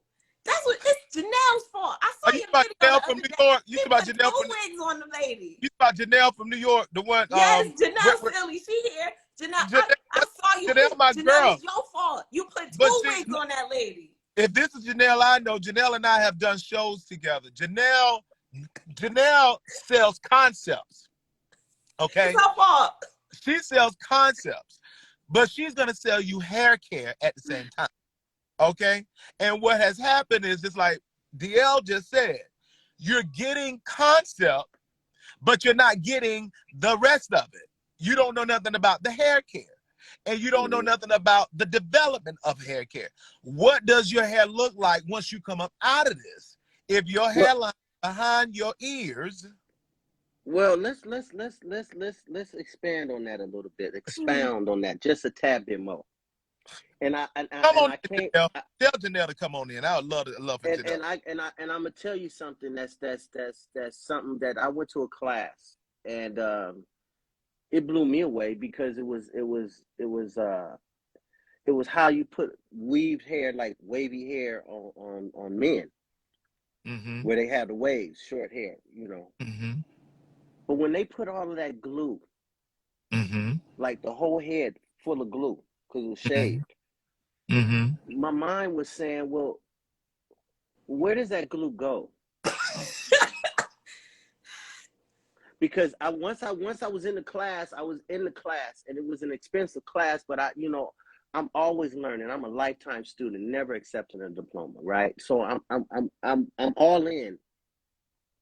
But once I started to see all the level of glue that was applied to get that hair to stick, my question is where does the glue go? Then Then we used a mannequin before we did the real hair. And so when we was doing the mannequin, it took so much of that dang alcohol to try to get that glue up off that scalp.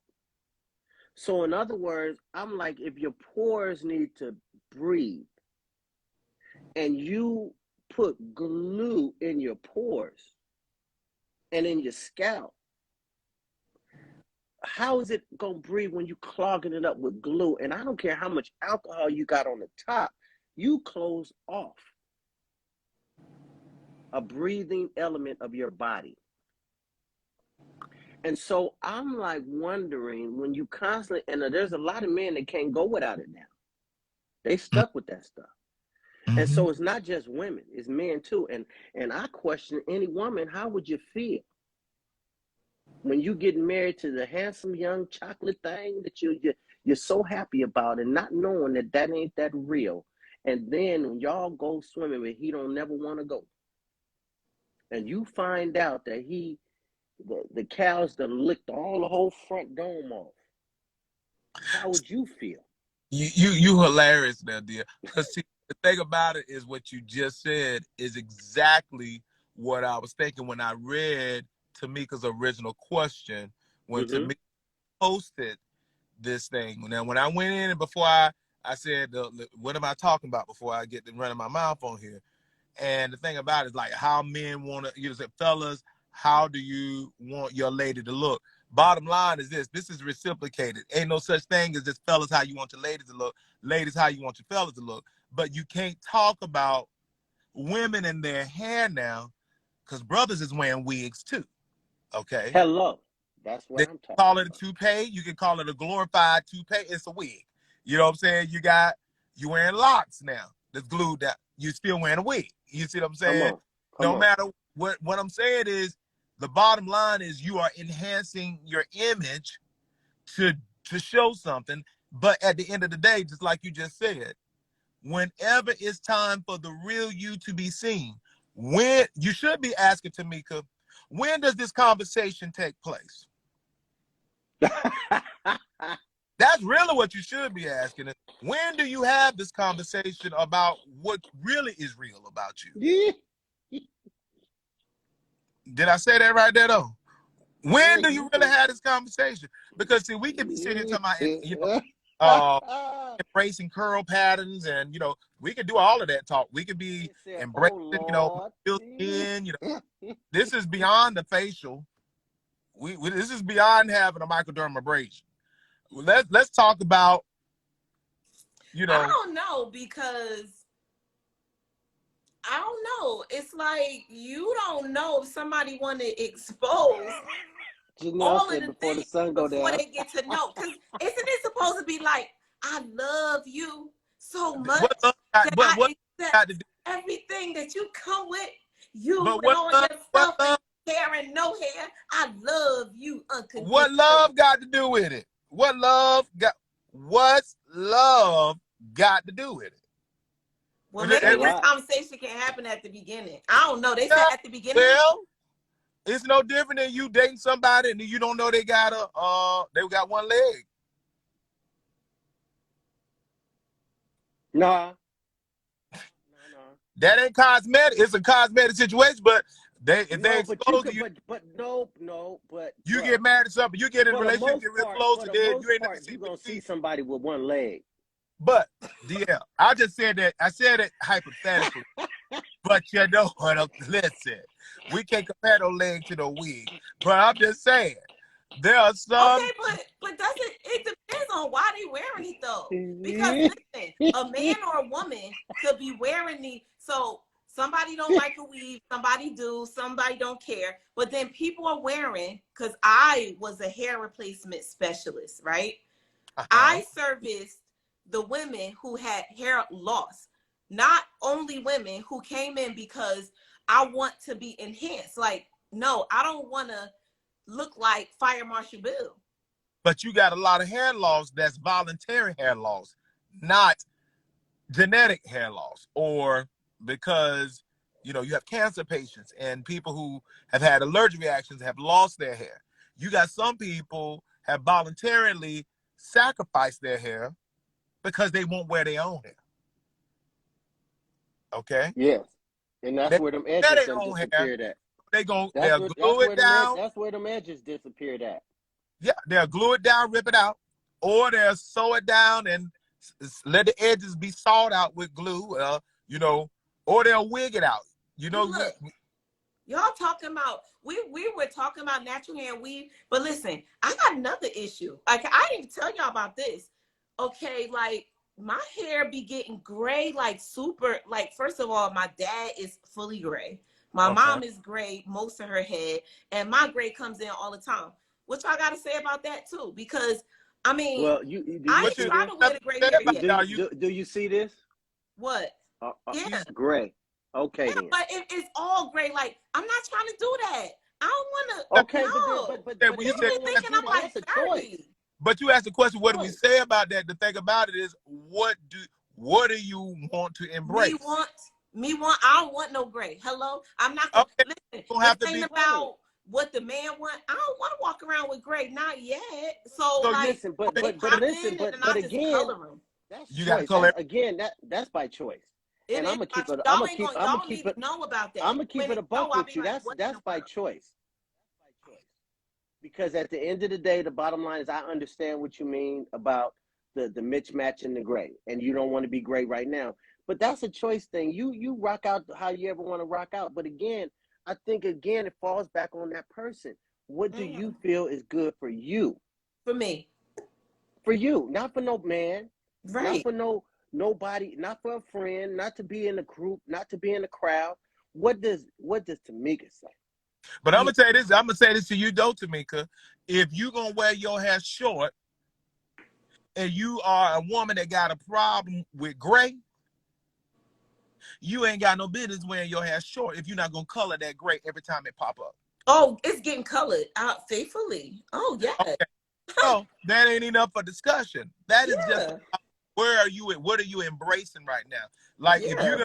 you say I'm gonna embrace my own natural hair, and you got to understand this. If you single, because the conversation is about fellas, what you think. So if you single and you embracing your natural hair right now, depending on who you dealing with or who you in front of, and this is not a matter of slaying or disgracing or trying to counsel somebody, all of that right there, whoever you're in front of, some people assume that when they see you with your hair natural, that you don't do your hair. So if they looking at you, you could be confident and know exactly who you are, but to that individual, you're not kept.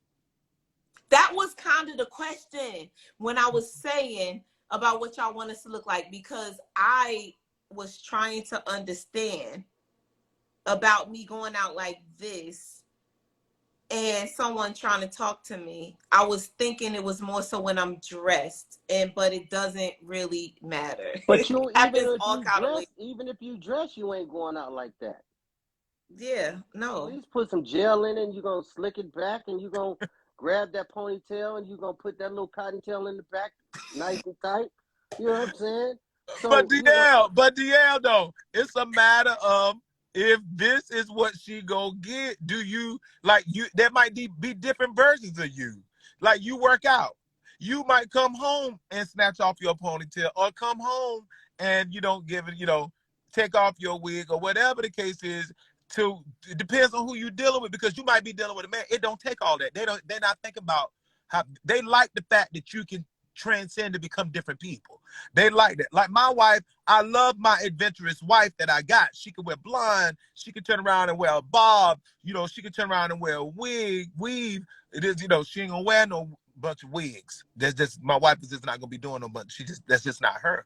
But I don't get involved with that because she's an image conscious woman and she's a together woman. If she decided to go and not do nothing to her hair and she's wearing straight backs, I'm going to question what's going on. What do we do? Okay. Is that something that I need to know? Do I need to agree and pray about something?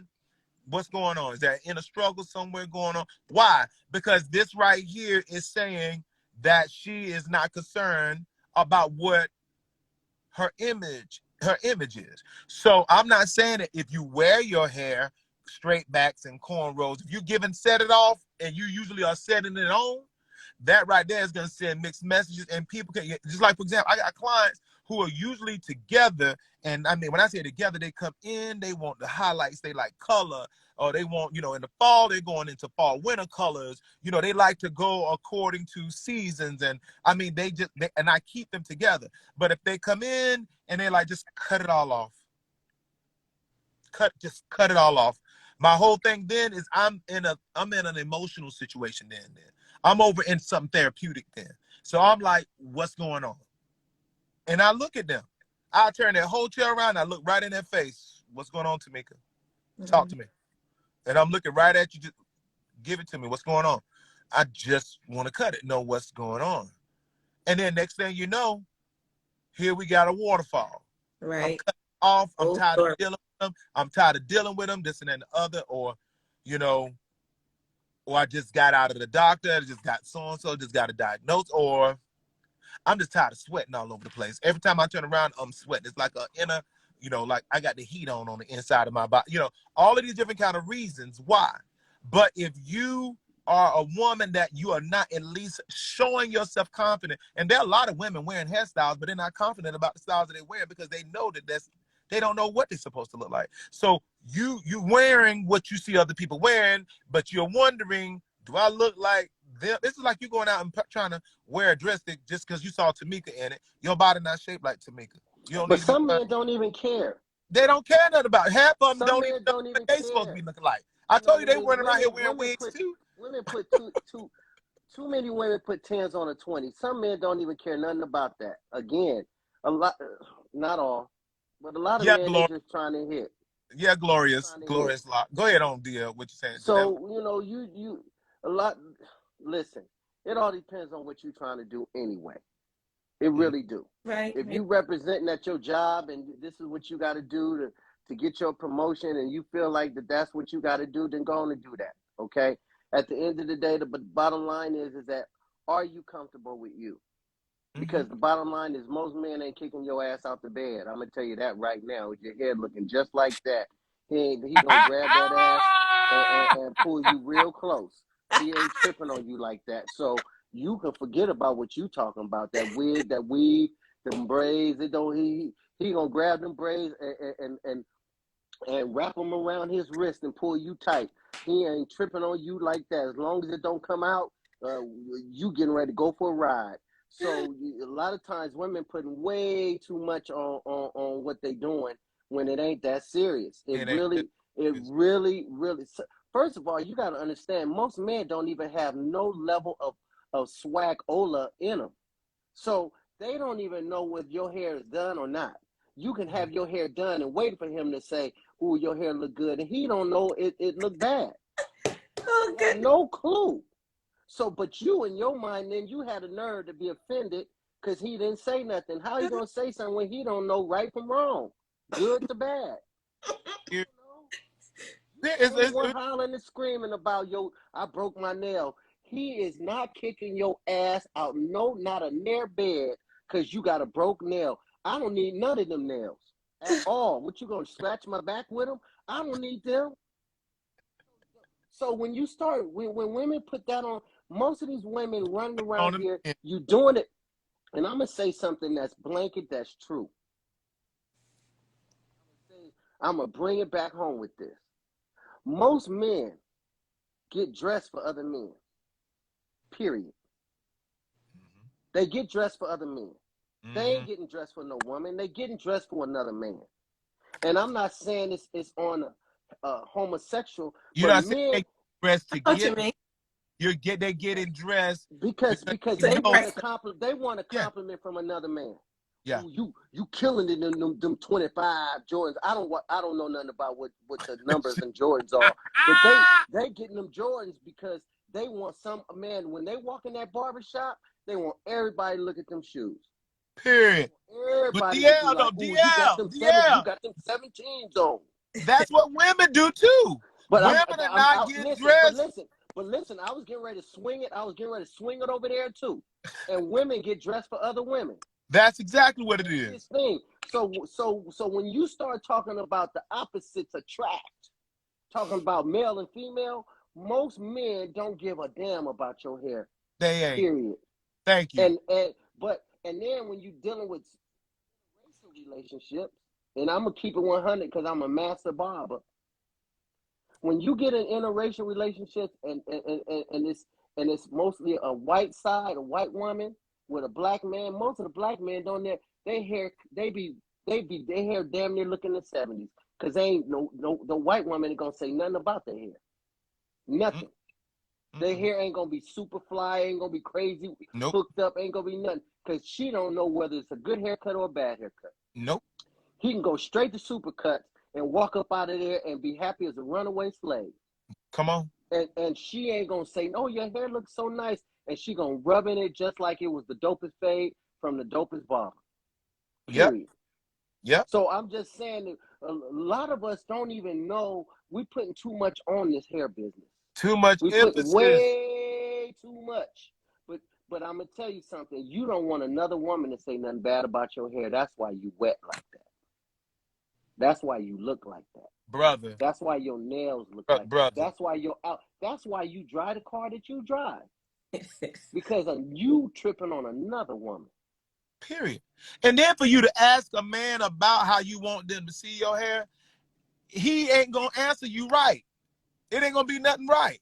And then you done set yourself up for an argument or a negative conversation because you looking for him to give you something he can't give you. He don't know a bob from a straight back, from a pasteboard to a slick back to an asymmetrical. He don't know nothing about that. He don't know what a mullet is or bottle top. He don't know what none of it is. He don't know what a pixie cut. He can't tell you. He can't tell you, I like it when you do them pin curls. I like come in with, I like it when you got. He don't know nothing about that.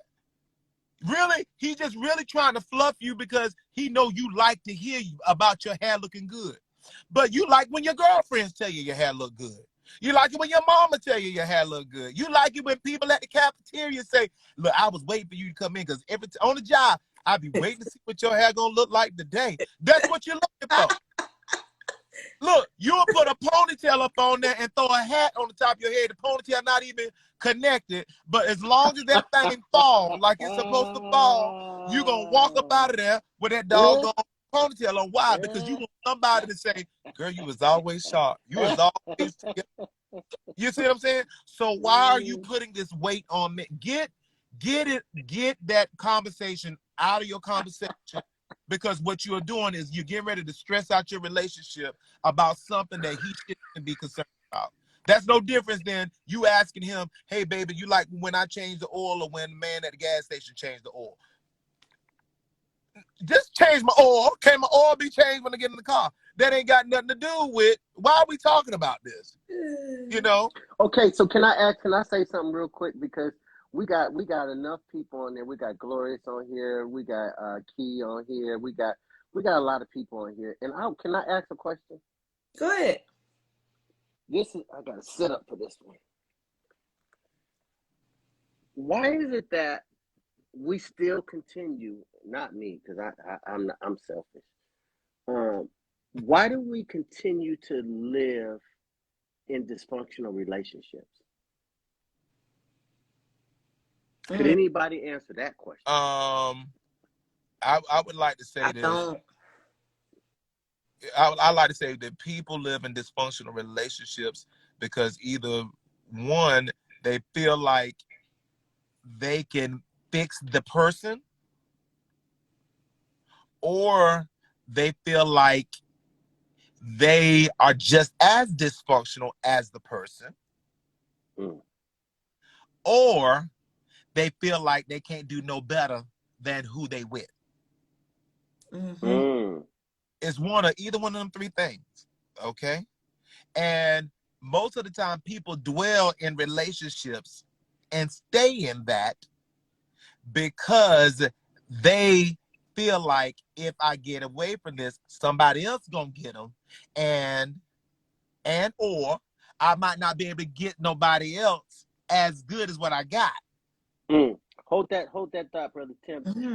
T, you want to pull up a little bit on your screen and read some of the comments of some of your people?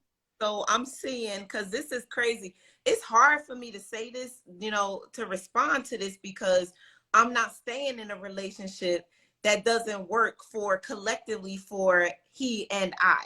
If we're not a great match and things are not meshing and we can't communicate and talk about where we both are and respect each other, understand each other, then we can't stay together. So I'm not doing it. So that's me. And let's see what they were saying. But to me, before you go any further, if you are not staying in a relationship because you've discovered that 9 times out of 10 you ignored that before you got that far in the relationship. Ignored it. Because if someone, so you're telling me that this person became this after they got with you, or you felt like you passed by all the signs that they was like that before you got this close with them. You get what I'm saying? Am I making sense of what I'm? Yeah. I think that would make sense. I mean, the longest relationship I was in was when I was married, honestly. So, Okay.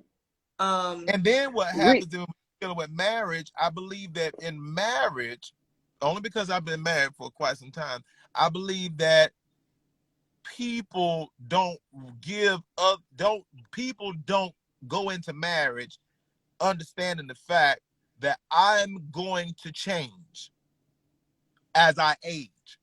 Not talking about just age change. My interest levels are going to change. My look is going to change. I'm going to be getting older, so my skin and everything is going to change. As I face different, I got these children that was young and I was running the daycare. Now they trying to take me and run me to places. Everything is going to change. So when you say stuff like we grew away from each other, no, things began to change and we didn't gird our loins as things began to change. And we didn't learn how to embrace each other, hold on to each other while things is changing.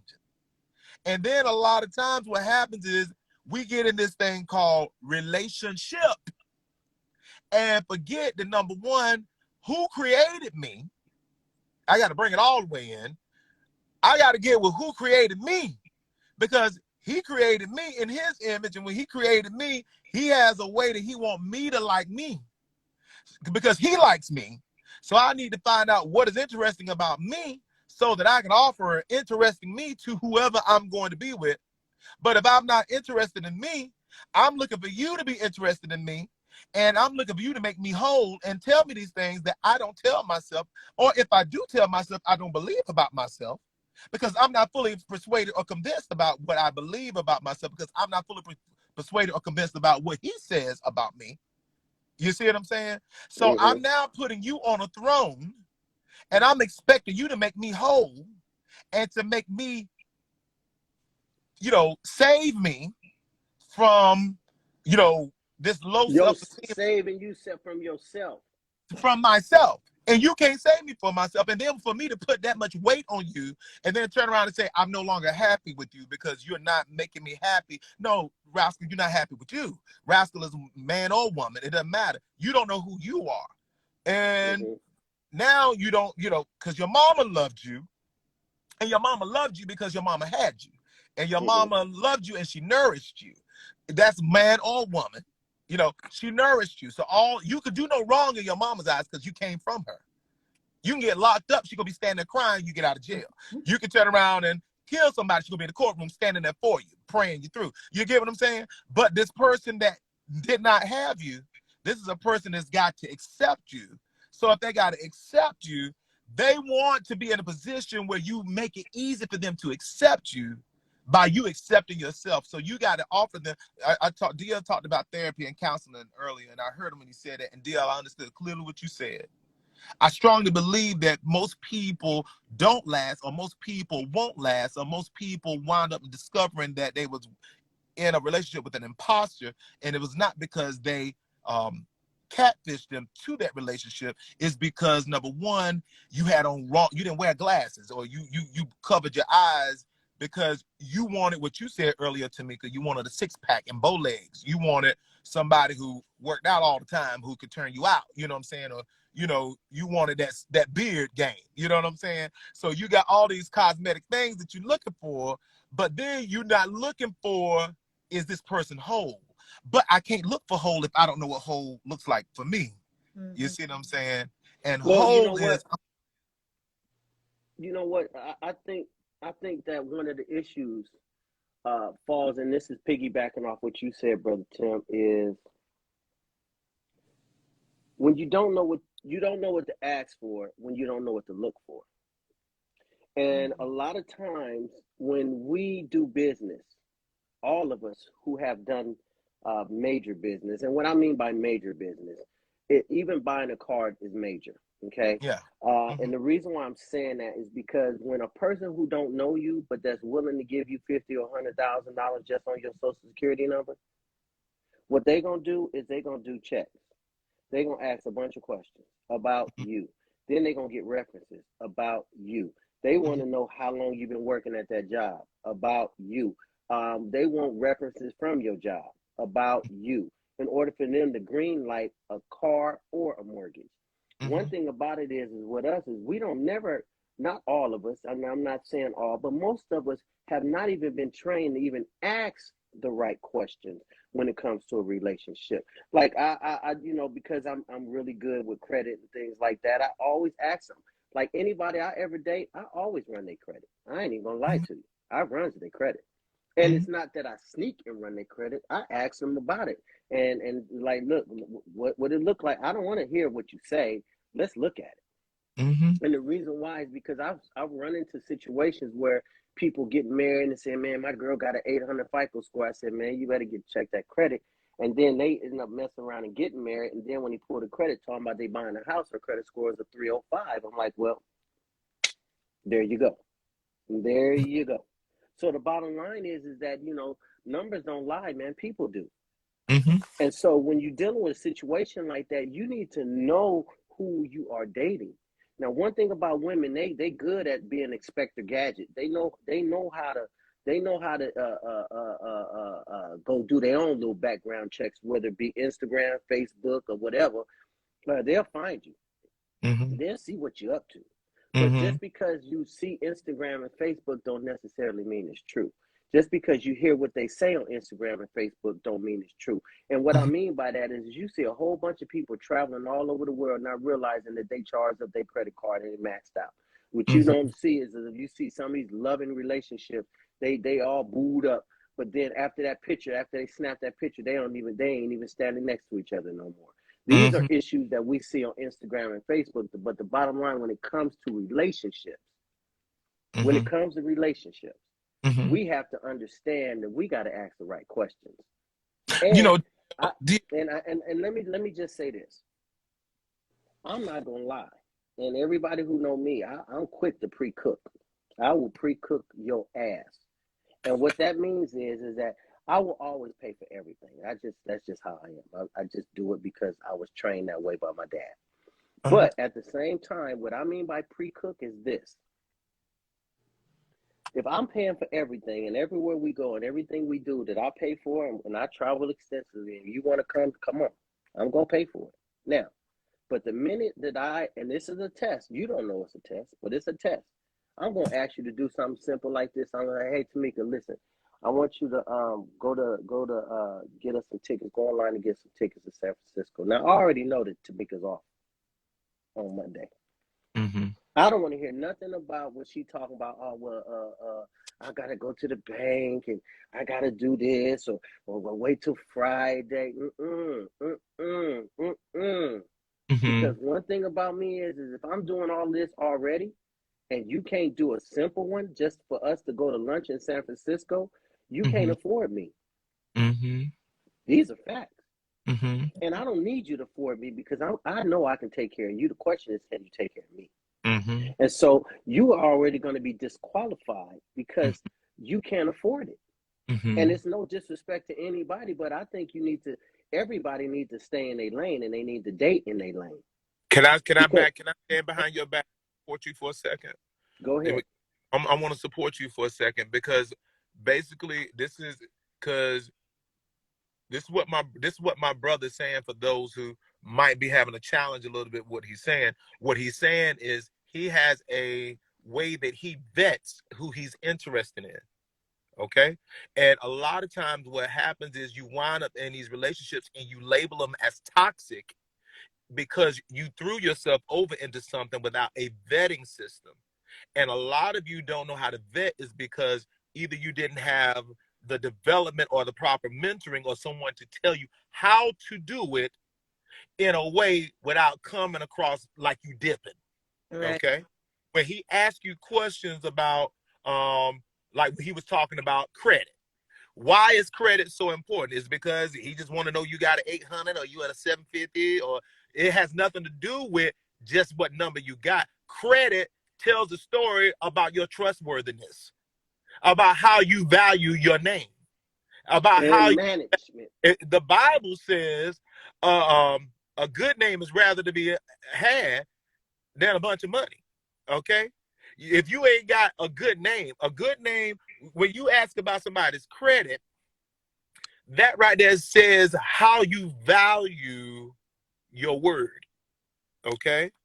If you can go and get a bunch of stuff and then just go on about your business and you don't know what a credit score is or a beacon score, or you got to get you a different name, you got to whatever they call this thing, but you can go and buy a different identity and all of these just to get into something, or you got to always get out of something, or you got to skin and grin about something, and then you hollering about in a relationship, he was dishonest with me or she was dishonest with me. But what happens is from the get-go, you built the relationship on the grounds of dishonesty because you have not dealt with personally developing yourself and your value.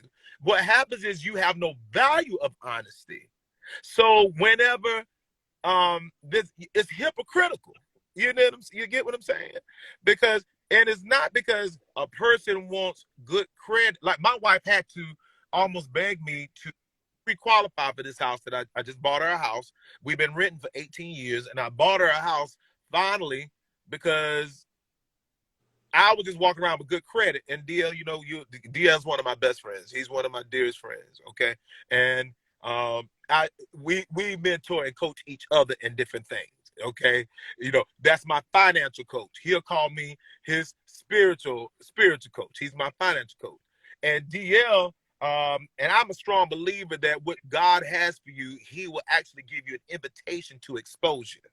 Okay, so when he gives you an invitation to exposure, he'll bring people in your life to expose you to certain things because he's actually inviting you to come higher. Okay, but a lot of times we can't pay attention or recognize that this is actually an invitation from God. We can't recognize that because we're dealing with uncomfortableness and it's awkward to us. So what we do is we run from that invitation and go on the other side of the room, or won't go in the room. You see what I'm saying? And he's saying, come on in this room because you belong in here. So this uncomfortable feeling that you're feeling, it's time for you to feel this so that you can walk out of that and walk into this. You get what I'm saying? So when you hear conversations and somebody's talking to you about credit or this and that and the other, if you're getting offended and you're saying, oh, he just bragging about his credit, or he just bragging about his house, that right there is exposing your mentality. That is a part of the vetting. And that's a part of the reason why maybe you have ran a good man away, or you may have ran a good woman away. But when you got exposed to them, you didn't have the capacity to be able to accept them in your life because you was way out of line with your life. You need to be calibrated, and God is trying to calibrate you so he can take you into something that you can keep up with when you get there. So if you got good credit and your credit is good, and he's turning around and he said, look, sweetheart, why don't you go and get those tickets? We're going to go to lunch in San Francisco. If you turn around and you be honest and you say, you know what? I want to do that. And that right there, I'm ready for that type of lifestyle. Can you teach me, DL, what is it that I need to be? How do I operate like that? And then he asks you something about, well, tell me this. I'm glad you asked that. That is a turn on to a man. For you to be able to be vulnerable enough to be able to say, I'm not used to that, or I don't know nothing about that. Because you might have credit, but don't know nothing about how to use your credit. What if he turned around and he said, well, look, let me bring you up, sweetheart, because I want to show you, because this is the way you're supposed to be living. Because you work real hard, Tamika. You do a whole lot. Do you know how many people work real hard and take care of a lot of stuff and take care of people? They've been taking care of mama, their nieces and cousins, and they got good credit, don't even know they got it. I had good credit, didn't know what to do with it. And then I started getting around DL. We having these conversations, and DL's buying hotels and 5 houses in Costa Rica and got Airbnb. God has brought him in my life because he's given me an invitation to exposure. So I cannot act like I'm intimidated by a conversation with this brother who is actually talking higher than what I'm used to people that I'm talking around. So stop scaring people away from you just because you're not used to this. Get your forehead together and get used to being an uncomfortable situation that God is inviting you higher. Guys, right now on this call, while you're listening to this, everybody that's listening to this call, I'm just going to give you something that's going to activate your life. It's going to shift you to another zone. You are ready for this. Okay? That's the reason why you're listening, because you are ready for this. And what this is you are ready to shift. Things are shifting. You're going into another dimension. Stop worrying about what somebody think about your hair, because you're on something that is really low, and that ain't where he's got. It ain't about your hair, how you wear your hair, because somebody can have a slick back because they over there trying to close on a deal somewhere. They got a slick back because they're trying to get their jet repaired. They got a slick back because their assistant didn't show up to be able to handle that deal that they had closed on. And you over here talking about, you thinking get your mind off what's not important. All right. That's only if you're ready to go higher. Okay. That's only if you're ready. My people, please, let's accept this invitation of God to wanting to expose us to better. He's wanting to expose us to higher. Start conversing with people that make you feel uncomfortable. Start asking people who got credit, who got good credit, how did you get that? You see what I'm saying? And start rehearsing coming out. How do you rehearse coming out? The same way you talked about getting that body together earlier. You talking about if you want to dealing with overweight, you're going to have to get around people who lost weight. How do they lose it? You're going to have to get some strategies, some skills. You're going to have to get some application of diligence and consistency. But you cannot get that if you're going to stay around the same people who accept you at the level that you are. And it's called mediocrity. It's called apathy. And you actually are pathetic. So it's time for you to come out of that, shake yourself out of it, and take some steps of discipline. Discipline is very uncomfortable because you're not used to being disciplined. You get up at any time. You eat anything. You go to bed at any time. You don't like for nobody to tell you nothing about yourself. And then when people tell you about yourself, you get mad at them.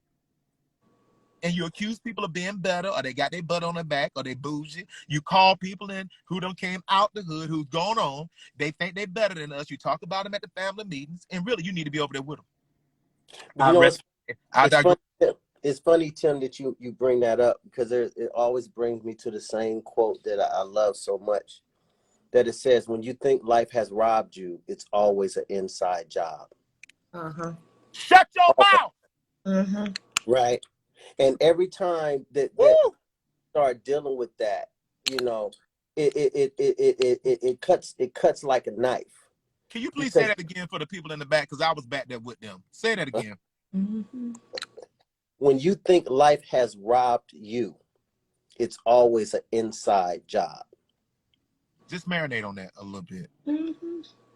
Now, y'all, I'm a strong believer in taking deep breaths. If you ever dealt with Tim Johnson will tell you in a heartbeat, I need you to, when you hear something like that, I need you to just turn that darn TV off. Turn it off. Tell that baby ain't came to you all night long until life is starting to shift right now. Now, all of a sudden, the baby is in your face asking for some cereal. Go to darn bed. Get out my face. Okay? Stuff is shifting right now, so you got to get rid of every kind of demonic interruption with what you getting right now. He just said something that was fire, dope, bomb, life-changing. You need to take some deep breaths and that's called sucking it up. You go.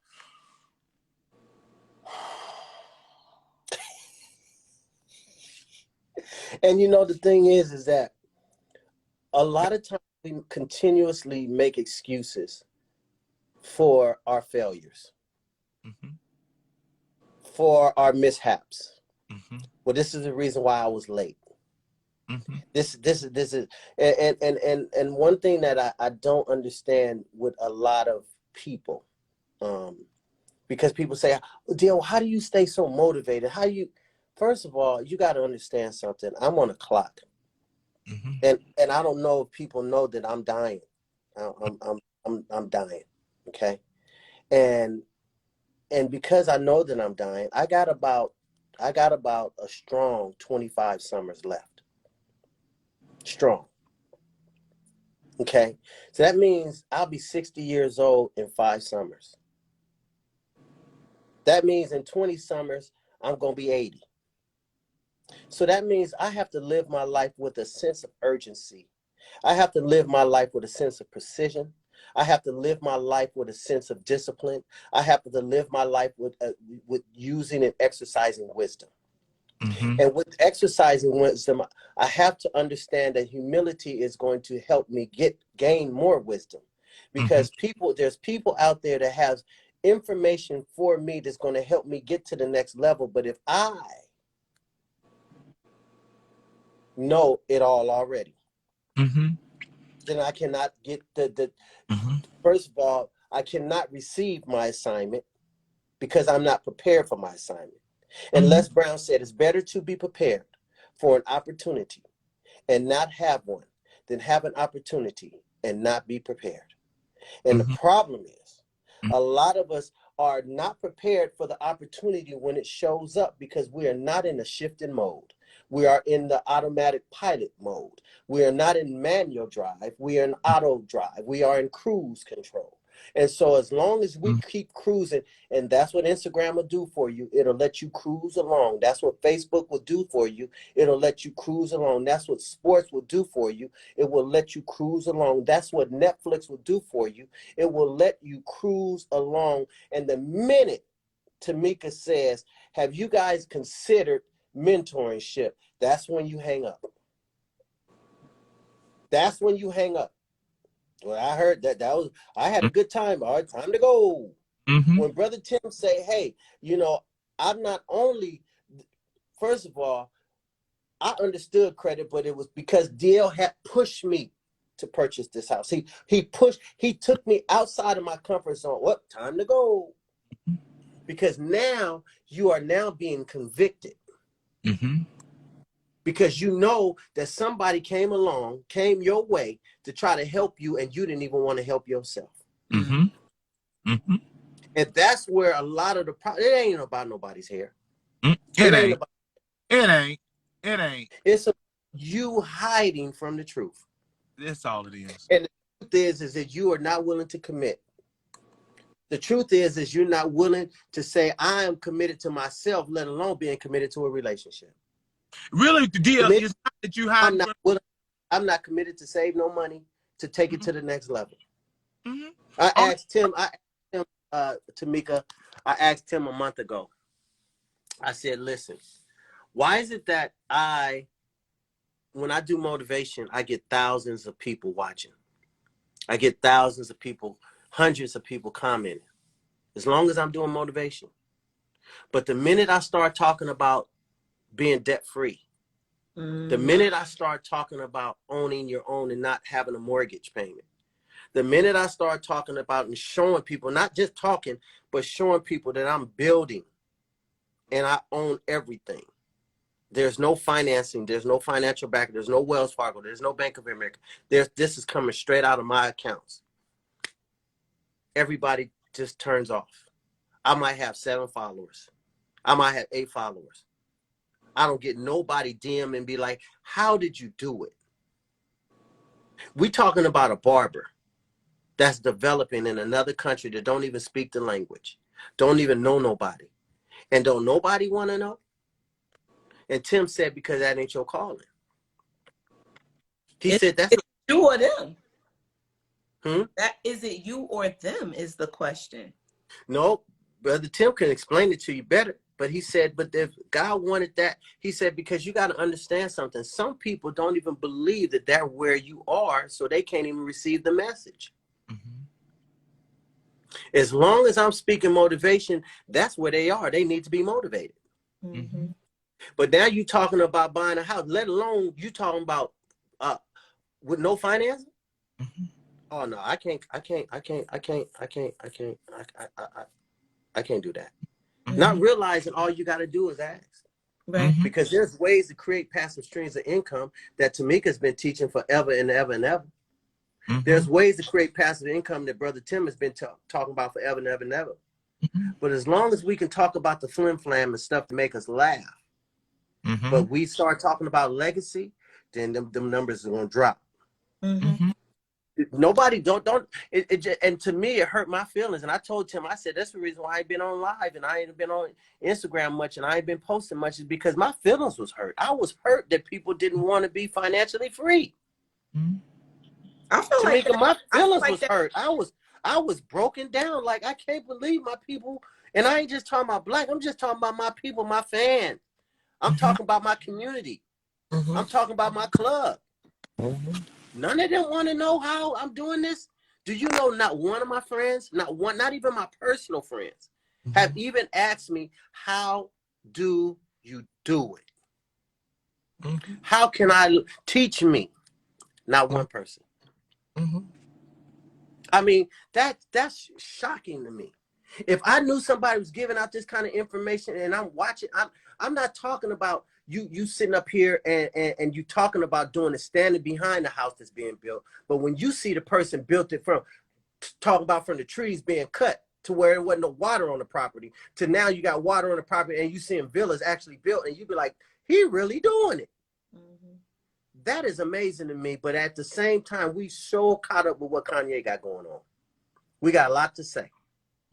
We got a lot to say about what's going on with something on sports. But when it comes to being able to be financially free, to be able to live the life that you truly want to live, to be able to do the things that you want to do for your family, to be able to say, you know what, I don't even want to get up this morning because you know what, I make more money while I'm laying in my bed than I do when I get up. That's unconscionable to a lot of people.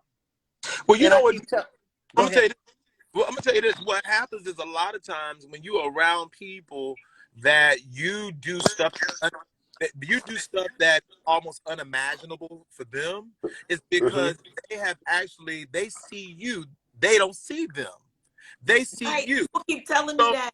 And then we have to find ourselves trying to be relatable. Like, that's the way you can be relatable is to accept your mission in that relationship. And the only way you can do that, and the frustration comes because you don't understand your assignment with them in that relationship. There are people that you cannot tell them. Only thing you can do is invite them to be present while it's happening.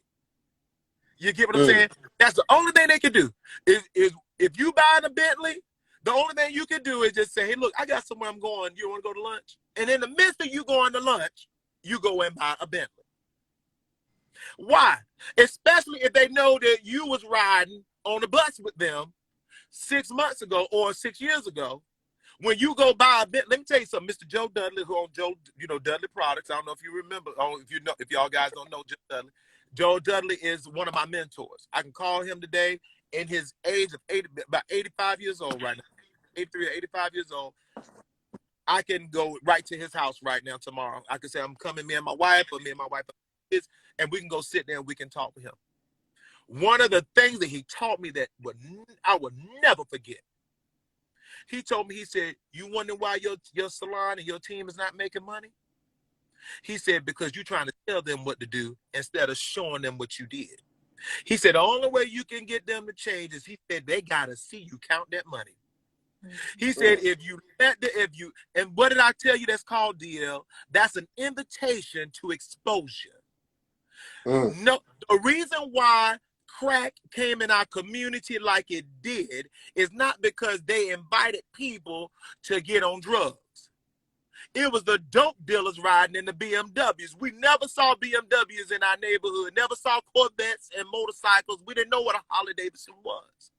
But when you saw gold and you saw people living better and they was like your cousin, the first thing they said is, how did you get this? How did you get this? They was exposed to it. And even with that negative learning experience, they then turn you on to whoever was going to get it to you, how to get it. You let your cousin try, let your uncle try, because every one of them who's going to try is going to stay a lifetime customer. And then next thing you know, you walking around with a BMW, riding around in a BMW too. Now that was a negative exposure. But at the same token, if I turn around and you familiar with me and you never seen me, I got clients, guys, that have $1 million weekends. $1 million weekends. I got clients before they finish their offer, they can have 10 people that ran lined up for a $10,000 offer. They ain't even offered it. They just said, look, right now I have. That's all they got to say, and the people lined up. Why? Because these people have been exposed to seeing them where they was, to seeing them where they are now. See, this right here is called it's called an igniting. Mm.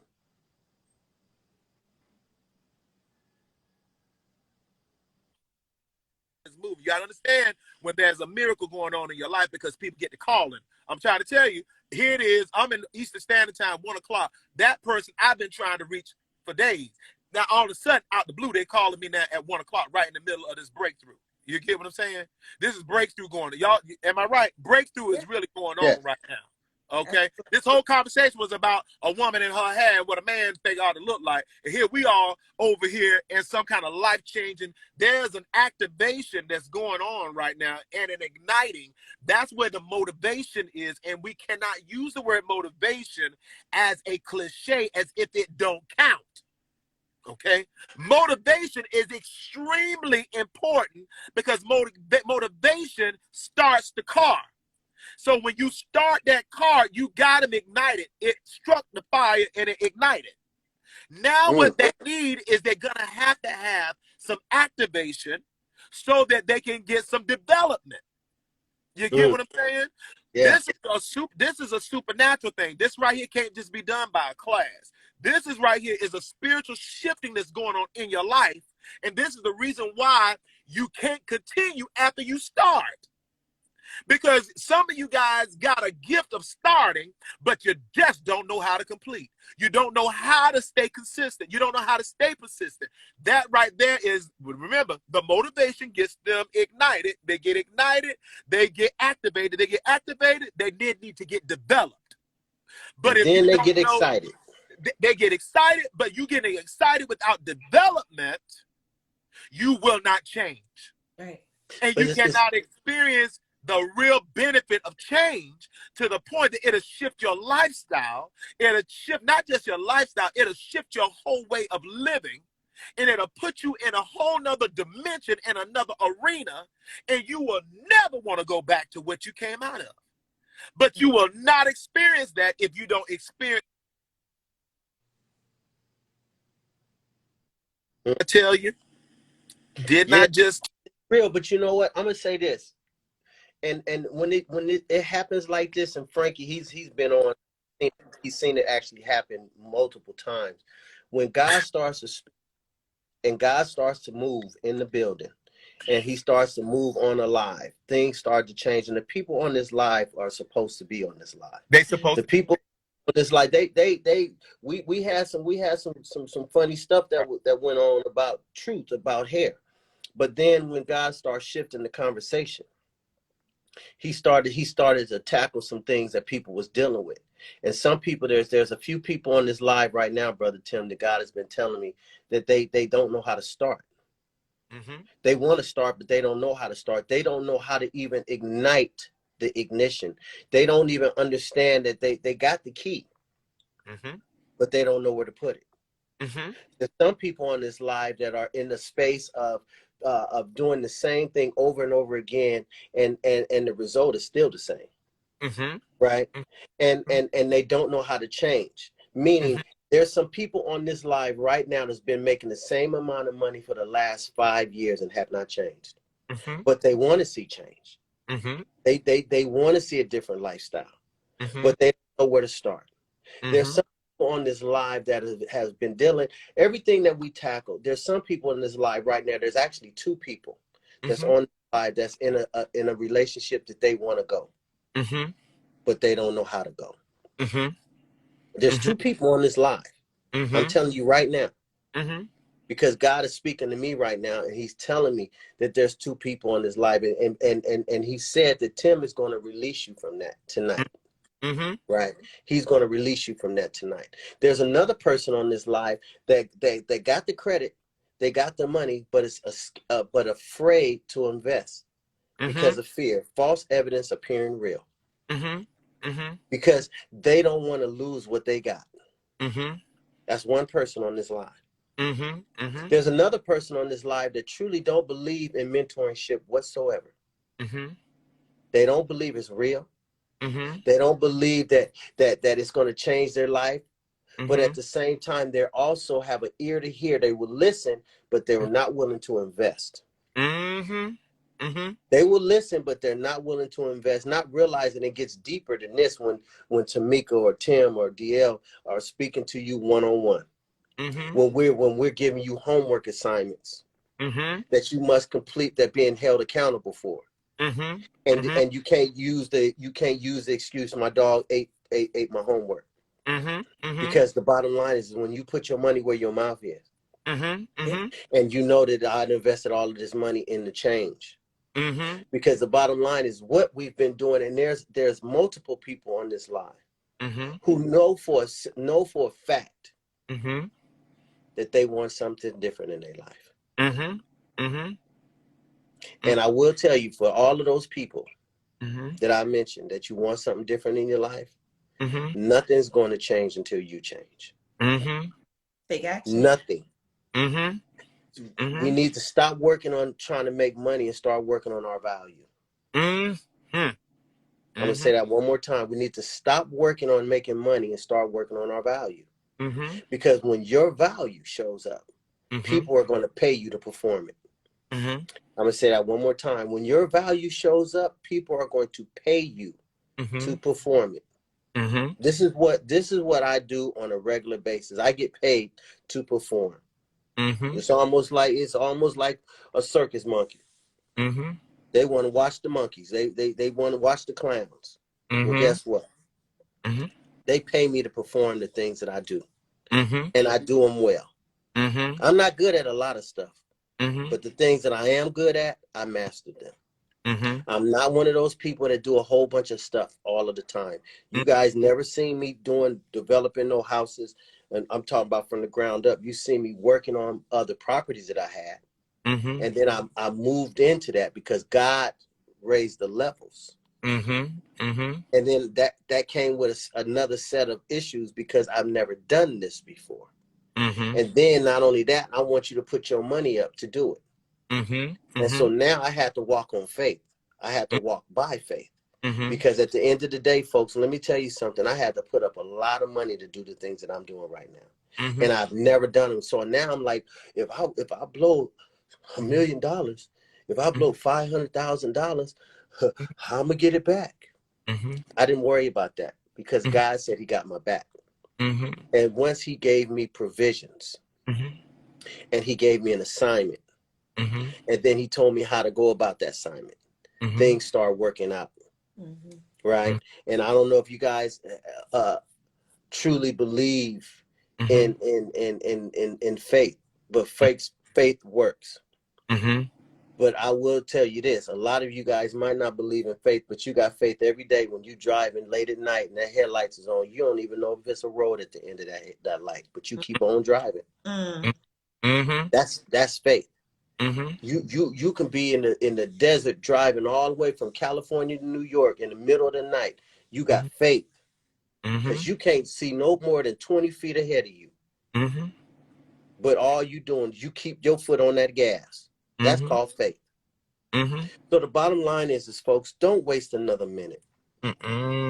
Don't waste another moment. Change is in you. It's not on you, it's in you.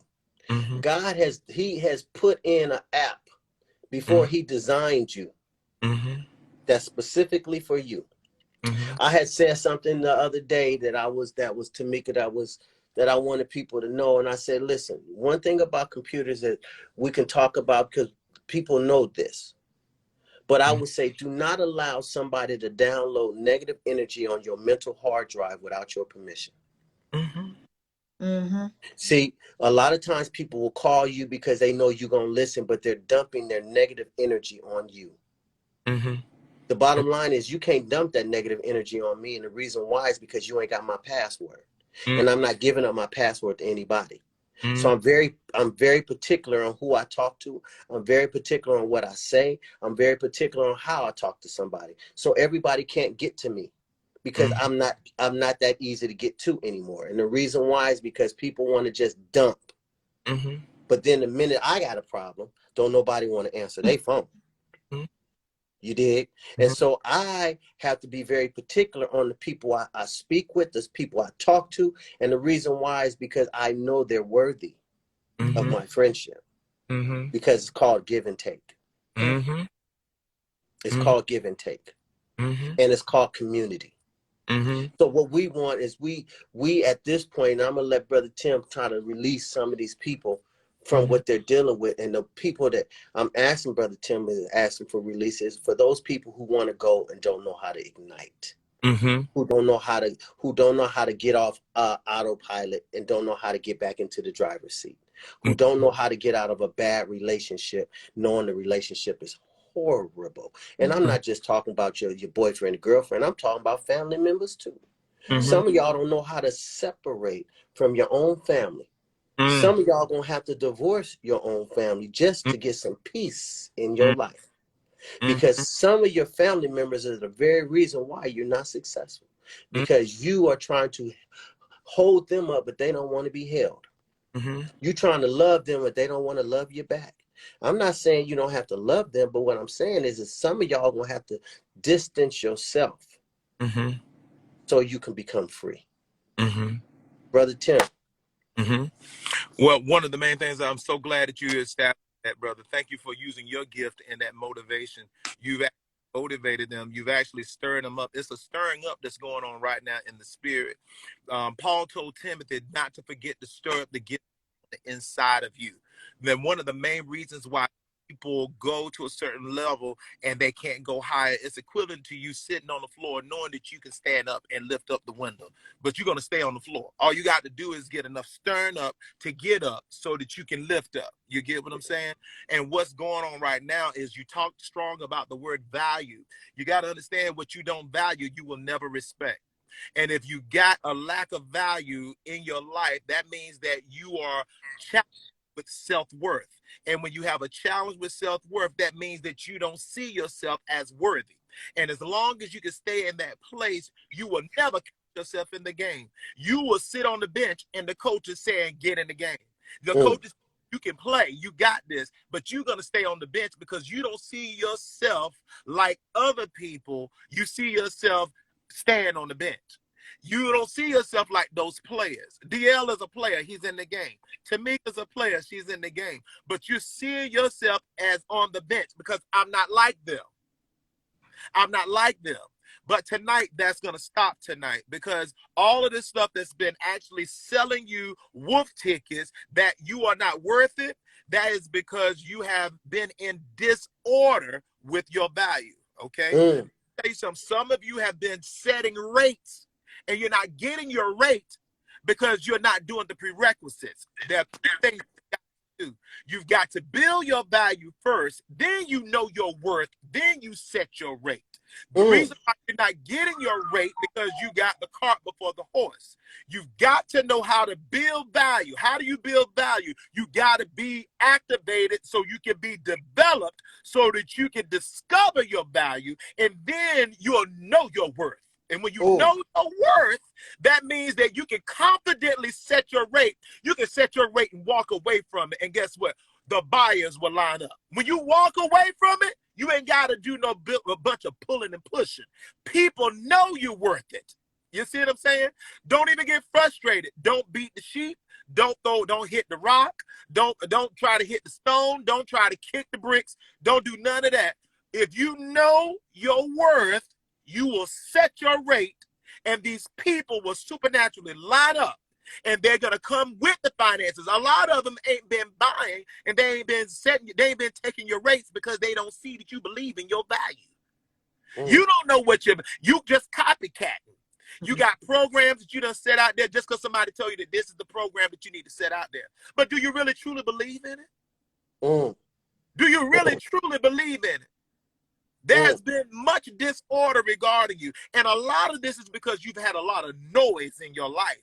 You had noise in your life. Noise is in your life where you got people who do not know anything about your new identity. They don't know how to respect you in this new level.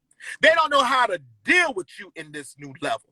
They laying in your bed, they riding in your cars, they borrowing your clothes, they working on them jobs with you, and you are in a state of you do not understand this new identity that God has given you. So tonight, I'm getting ready to activate some things in the spirit. When I say I'm activate, I have an apostolic gift, and I'm just going to explain to you so you'll understand what's about to happen to your life. When you deal with somebody with an apostolic gift, what winds up happening is my gift, I will activate in the spirit. My prayer for you is I'm going to pray that God will activate these gifts that you've been letting lie dormant. I'm going to say you've been letting them lie dormant. Why? Because you've had them. And some of you have suppressed your gifts because you didn't know how to deal with them. And it's a serious and a terrible situation to be gifted and not knowing what to do with it. God is giving you these gifts to maneuver and to be able to operate in this life so that you can advance and release other people. This is not for you. Gifts is not given to you for you. They're given for you to operate in this life so that you can advance creation and take other people where they need to be. And that's when you deal with, when you walk in that, what'll happen is this: you will be trying to run away from people. Why? Because their lives are going to change. You're going to be like, look, sis, I appreciate you. You ain't got to tell me thank you no more. Because they're going to look at you as if you've saved their life. And really what it is you've ushered them to another arena. Oh, God, I feel this thing so strong right now, guys. And I'm not trying to be super deep or nothing like that, but there is something that's going on right now. You got to get rid of the interruption. That man ain't called you all night long until this time right now. That child, like I told you, he ain't want no Kool-Aid. He was in the bed, sleep. All of a sudden, the dog want to get you to pet him right now, right in the midst of you shifting. Okay? There's a super, and Tamika, I don't even know you, baby, but it's happening for you. You're on this call right now. This is something that's happening for you. I'm here to let you know, baby, your prices is too low. Your prices is too low. Your prices is too low because you're about to take your team. You got a shifting going on in your team. It's a whole nother new team that's coming somewhere. And these people been wanting to work with you. These people been wanting to work with you. You got a concept development team that's coming. You got people who gonna help you with content, your whole content, a whole nother graphics team.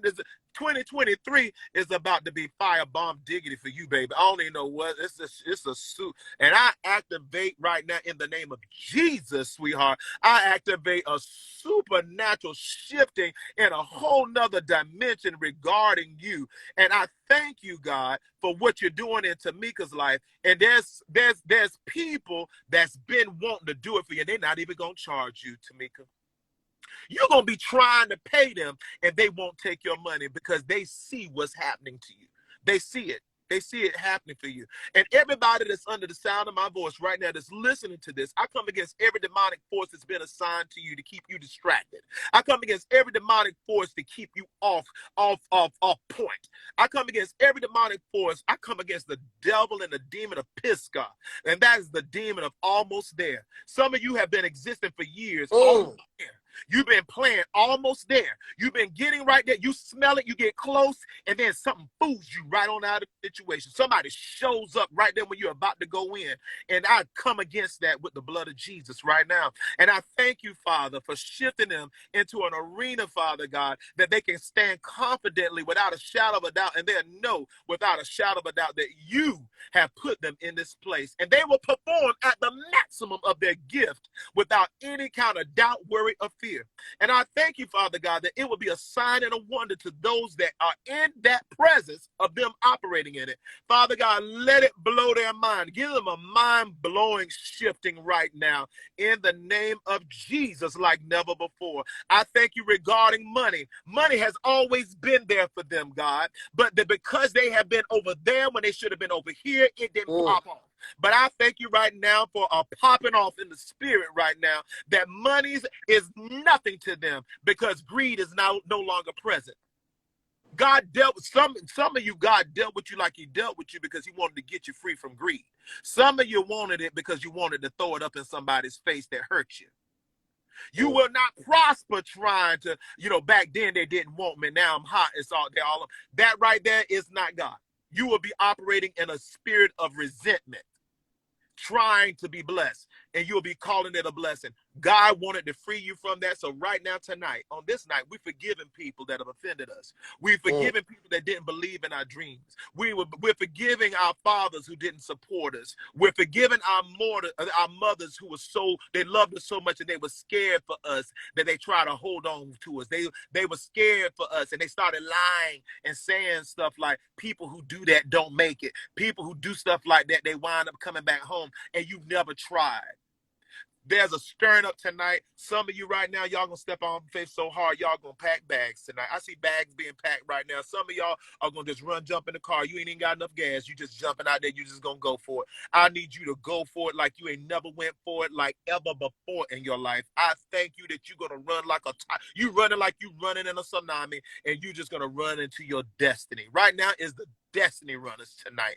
Destiny runners, you run tonight. You run tonight. And I command dreams like never before. I command you to dream bigger than you've ever dreamed before tonight. I thank you for divine visitations from God's angels tonight. People will divinely show up in your life and they say, we've been waiting on you. They're going to be saying they've been waiting on you. People are going to line up, they're going to come up in your life. They're going to be like, I had a dream about somebody coming in here wearing what you got on. I command it to happen. I command it to happen. Tonight is the night for destiny awareness, okay? Tonight is the night for destiny awareness. Guys, it is clear. You are clearer than you've ever been tonight. No more confusion. No more haziness. And the spell is broken right now. The spell is broken. And for every one of you who've been operating in divination, you've been burning candles, you've been burning sage, you've been trying to go through other ways other than the God way, I command clarity. All right? He is the way, the truth, and the life. And it is not by perfection that you're going to make this. Some of this, you ain't intelligent enough to do what you're getting ready to do. You're going to do this by faith and gift. And whenever you get it, God is going to download. He's going to drop. I see downloading, just like in the movie The Matrix. I see you getting in a fight and you learning how to do Kung Fu on the spot. You knew nothing about Kung Fu. You're listening to my brother, right, who is telling you he's building homes and I almost said Nicaragua. Where are you building them homes at? Costa Rica. In Costa Rica, and he don't even speak Spanish. That ain't got nothing to do with invitation. It's got to do with you showing up. Some of this stuff you just got to show up. Show up. I'm telling you, they've been waiting on you. They've been waiting on you. It is your time to show up. It's your time to bet on you. It is your time. Don't ask nobody else what they think. And see, that's what's been messing you up, is you get these ideas, you be getting inventions, you be getting witty ideas, and you be getting it, and God be giving you downloads, and you be going and asking, I was thinking about so-and-so, what you think? God didn't give it to them. They can't think on that level. God is giving it to you because he's doing something supernatural in your life. And I'm finished. That's all I got to say. Tamika? Drops the mic. Ooh. Yeah. Well, first I want to tell Tim, both of you, thank you for everything that you've expressed tonight, and Tim, to what you just said. Yeah, man. I'm aware of those things that you were just saying about all of the changes, and speaking about the graphic and all of these things and the people coming around, and I am building a brand new team with a brand new vision. So those things, and one of the people who is a part of the vision is actually here tonight. Went to an event and ran into a lady who is a tax accountant to the beauty professionals. I've never seen this in my life. She only does taxes for hairstylists. And I brought her into my program because I knew that I understand that I'm a funnel. I'm a person that gets information and funnels it. I'm a person that is a connector. I find the people that help the other people, but I'm also very powerful in the space too. So I'm not the one that says, oh, I need all of these people to do everything, but I understand I need the people too. You know, so I never take all the credit, and I just allow God to give me answers and to connect me so I can connect these people with other people. You're the liaison. Yeah, what you want to say? You're the liaison. Definitely. I've always known that. But I don't take myself out, because I heard someone speaking in a challenge I was in, and they were like, yeah, I'm just a person that connects people. I'm not just that. And I'm well aware of who I am and what information I possess. And when you were talking about that whole thing with, you know, your prices and everything, and I've toyed around a lot of ways with prices, and I have a lot of different programs. And those high ticket programs do exist. I just don't talk about those enough. So I don't know if I need to hear what you're saying and really push people over there, or you know, but I'm listening. And I just appreciate what you said tonight, and it was on point. Ready, they're ready. There is a people that's ready for that. Okay, there is a people that want only the Bentley. They didn't come there to hear about your Mercedes. Yes. Okay? Absolutely. You got people that's shopping for the Bentley, but you trying to sell them a Mercedes. Okay? And then there's, like, honestly, the whole time I kept hearing DL, and I apologize, DL, because I was supposed to tell you this, but there's a $10,000 program. You're supposed to have people in Costa Rica with you. I see 10 people that's going to travel with you to Costa Rica for you to expose to them exactly how you're doing what you're doing. And they're going to spend 5 days with you in Costa Rica. And you better not go lower than $10,000. If you go lower than $10,000, I'm going to rebuke you in the name of Jesus. You get that $10,000. Because what you're going to expose them to, they're only going to be able to get it like that because you have a gift of relationships with those people in that country. That is that government anointing that we were talking about the other day. Okay? Yeah. I want to speak to Tamika, if it's all right. LA Beautifier _Beautifier said, my God, I thought I was going to die in my bondage. That was powerful. That was deep. And Brother Tim, when you were speaking, she had typed that in, and I just really believe that there was some release. You know, and I think she's already been through. You know, that's my that's a young lady that showed up at an event I just did last week. It missed my show because she said she wanted to go to the show, and I think she said she didn't know nothing about it, and she showed up at the event for the viewing at the theater, because we showed the show that we did. We showed it at a movie theater for those who make it. And when she came, and then I went live after that. So there is an assignment, and she shows up for her spiritual assignment. She jumps on when we go live, and there's something that she's coming to get. She knows that she's supposed to get it because she makes it clear there's something I'm supposed to get. So she's not shaking it. See, I love it. And guys, every last one of us are coaches and mentors in our vein and in our lane where we're supposed to be. And there are people that are on assignment to our voices. Okay? They're on assignment to our movement. Okay, when I say to our movement, as we move, they're waiting because they don't want to miss the shift.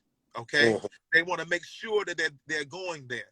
And I'm telling you this: whatever they need to get there, and you can call it high dollar ticket items, whatever you want to call it, because we cannot get mixed up in what people are trained or have trained us to do. It's nothing but exposure. The bottom line is this: I don't care nothing about. I don't get in people's budgets as far as if they can afford it or whatever it is. I don't get involved. Wherever you got to get it from, get it. You get what I'm saying? Get whatever you got to get it from and make this happen in your life right now. Okay? It's not gonna happen just because you just feeling good. It's gonna happen because you show up for development. Everything that we're talking about, you remember we talked about the motivation. The motivation ignites, and when the motivation ignites, there's a moment there that they need to be activated. Now the activation has happened. So right now there's some mobility and some development that needs to happen. So right now, like you can't have no houses if you ain't developing the property. Mm-hmm. Mm-hmm. You see what I'm saying? Yeah. You can be out here talking about all night, every day. I'm doing something in Costa Rica. I got some properties out of, I'm about to do, get to developing. That man, and this is the type of, this exposure, guys, this right now tonight, this is your invitation to exposure. The reason why you were up at this time of night, the reason why your car wouldn't start and you just sitting on the side of the road, or you just couldn't drive no more and you just had to pull over to hear this. The reason why you ain't sleeping like you was earlier, you were knocked out sleep and then went to the bathroom and just sitting here listening to this. The reason why you are fully alert and your antennas is wide open right now is because there's some activation that took place right now. You will not, some of y'all ain't going to bed tonight. Some of you will not go to bed tonight. You is walking back and forth right now, holding your wig, talking about, I don't know what in the world just happened to me, but I'm thankful. I thank you, God, for what you just did. Right now is the biggest gift. Some of y'all have received a gift right now. Some of you were on the verge of committing suicide. I don't care if you're watching the replay. And you know what, Tamika, I never get caught up in people talking about how long a live was. I don't care nothing about that, because guess what? You will go to a party and hang in there and be begging for them to stay open at 4 o'clock because over some nonsense. Some of you done ran around in circles, done slept with folk, done jumped out of beds at 4 and 5 o'clock in the morning. People that you don't even know. You don't even know their name, couldn't tell what side of town they lived on after you got out of it. And then you trying to rush somebody alive. This thing shift from what I ought to be looking like, what men want somebody hair to look like, to your whole destiny done shifted tonight. Yeah. I know I'm right about it. But it's the whole thing of God using all of us, because truth be told, as you guys, as you see who I am not concerned really. I'm really, for real, like, it's a question. Let the record reflect. Go ahead. Let the record reflect. Seriously, like, it's a question. But I remember being on a live recently and I said, listen, whoever I'm with, you have to accept me for who I am and what I am, what I do, how I move. You have to accept me. And if you cannot, I'm going to see that and I'm going to understand that you're not for me. Period. There's always that little space where you wonder what people think. Let's be honest. So I'm not going to throw that part away. But I am going to tell you, I'm confident in myself enough to understand that I've already made choices about who I want to be, who I will be, how I will look, and all the different things. I already made those choices. And after we get off this live, y'all gonna see me with my wig on tomorrow again. And then my natural hair is gonna come out when I wear my natural hair out. It's all of the above. I understand who I am. And that's what positions me to be in front of other people, because I've gotten to this point in my life where, I'm sure that there's much more for me to learn about me. I understand that, because we can't be at the point where we know everything. Period. However, I have gotten to this point in my life where I accept myself. I told y'all, I got in front of the mirror and I said, oh, there was a day when I wanted to get, my breast done. But I'm in the mirror and I'm like, ooh, go girl. There are a few things I want to work on by me working out. But I understand that I love myself. And that's called development. No part of me that someone can come in, if they can't love every part of me, they're not for me. And maybe that's what the single is about at this point. Because it has to be the right person. It has to be a great connection. And there will be no friction. I won't be concerned about how he is feeling about my hair. I'm not, because that's how it's going to be. That's the relationship that I will be in. So, this conversation, it was started and I wanted to have conversation. I also wanted to be here, to be this vulnerable person outside of me being a person that's dolled up for the most part. I wanted Yeah. people to be able to see that Coach Tamika can get on this camera with this hair that I never really show. I'm okay. And maybe someone else needs to see that so that they can do it too. Because I tell people all the time, because I teach social media, if you have a message, you better doggone well click that button and turn that camera on and tell people what you need them to hear. Because the Lord does move through me. There are times when I don't know what I said. You tell me, oh, you said this to me. I don't really remember. You know why? Because it wasn't really me talking. I was just the vessel. And I was able to be in front of people, to open a camera, to say a thing. And I said this before. There are times when I encounter people or they encounter me. I don't know which one it is. And I say things to them that I know I'm supposed to say with no regrets. And I walk away and I may never see them again. But I understand that my assignment was not to remain quiet. My assignment was to tell them what they needed to hear in that moment. And I may disappear, never see them again. That's right. I've done my assignment. That's it. And I understand that. That's it. So, you know, this live, you know, like I said, truth be told, you know, it was a thing. It's a setup, Tamika.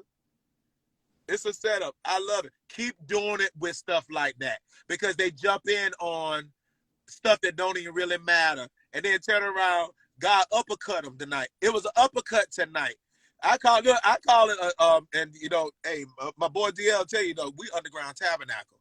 It's underground tabernacle. Okay. This is what you call marketplace ministry, baby. When you in your vein, doing your thing, and then all of a sudden God come in with the swing. He just swing you right on and like swing you right on up. You know, just when you thought it, you know, look, you thought we were gonna get on here and talk about you and your dude and what he think about you, and then all of a sudden is what God is saying to you. I love it. And I love when I'm able to, you know, there was a point where I was able to receive. I know I clicked the button and I started the live, but I understand that's how it works. And I think there is something in this too, because I called someone yesterday to check on them, to say hello, how are you? And on that phone call, they gave me some amazing information that I needed to utilize, and I did it on the spot. I called them to check on them. And sometimes that's how it goes. We're not always supposed to be in position to reach out and just call people because we need something. We're not always reaching out because of why people think. We don't know what's going on with these connections. Yeah. Right. And how it goes. So we do need to find ourselves being of service to others. Absolutely. Because that's why I called the person. Let me check on you. Yeah. I ain't asked them for nothing on that phone call. Yeah. And they turned around and gave me something that I needed, that I didn't even know I needed. See, you my sister, because that's what I'm the king of that. People will tell you in a heartbeat. I ain't talked to you in 5 years, and your name just keep popping up to me, and it just, you know, all of a sudden a brother I called and checked on him last night. I'm looking for something that I had, an event that I created in 2009, and he used to be my personal assistant. And I pulled up looking for the event information because I was going to repurpose it. And whenever I pulled it up, his name popped up. And I'm like, I just saw his face in my day before yesterday. And then turned around, and as I was coming home, something just popped. He popped up again. I said, let me call him right now. I don't care what time. I don't care what time it is. I don't care. If I get up and I'm on the toilet and you just keep popping up, I'm about to call you. I'm going to hit you up. Why? Because right now, baby, we ain't got no more time to be losing nobody or somebody going through something. You know what I'm saying? I tell people in a heartbeat, if you stranded on the side of the road, you got my number, we got a relationship. Call me. If I can get to you or get somebody to you, know, that's called obedience. Yes. That's called obeying. Yes. Obeying, and when you have a certain amount of discernment for God's words and to hear Him speak to you and be able to move when he say move in the direction he tell you to move. I find it very interesting in the book when they were talking about Jonah, and they made so much of a point with Jonah and how he got swallowed up by the whale. But you got to understand something. The funny thing is the whale was on time. Nobody talk about that part. Yeah. Big as that ocean is, the whale was on time. On time. And then he said, don't digest them. Mm-hmm. So he had him like a tic tac. Yep. Then he told him to spit him out. Yeah. That was obedience. And a lot of times we forget when God say move, and you learn, and I've learned how to do that. I mean, I talked to you about this, Tim. I don't know if Tamika, you know. Well, I think you did know because you commented today. But I'm building a house for somebody I don't even know. Yeah, I saw that. Mm-hmm. And we talking about, I had a conversation with this person every bit of 30 minutes in a restaurant that's right across the street from my hotel where I'm at right now. Mm-hmm. And God told me to build that man and his family a house. Now, mind you, that's 4 a.m, and I'm waking up like, wait a minute, hold up. I got these villas going right now. I'm doing a remodel on a hotel, and you telling me to build another house for somebody I don't know, Mm-hmm. and I got to pay for it? Mm-hmm. But then God said, no, I'm going to provide the provisions in order for this to happen, but I need you to move. Mm-hmm.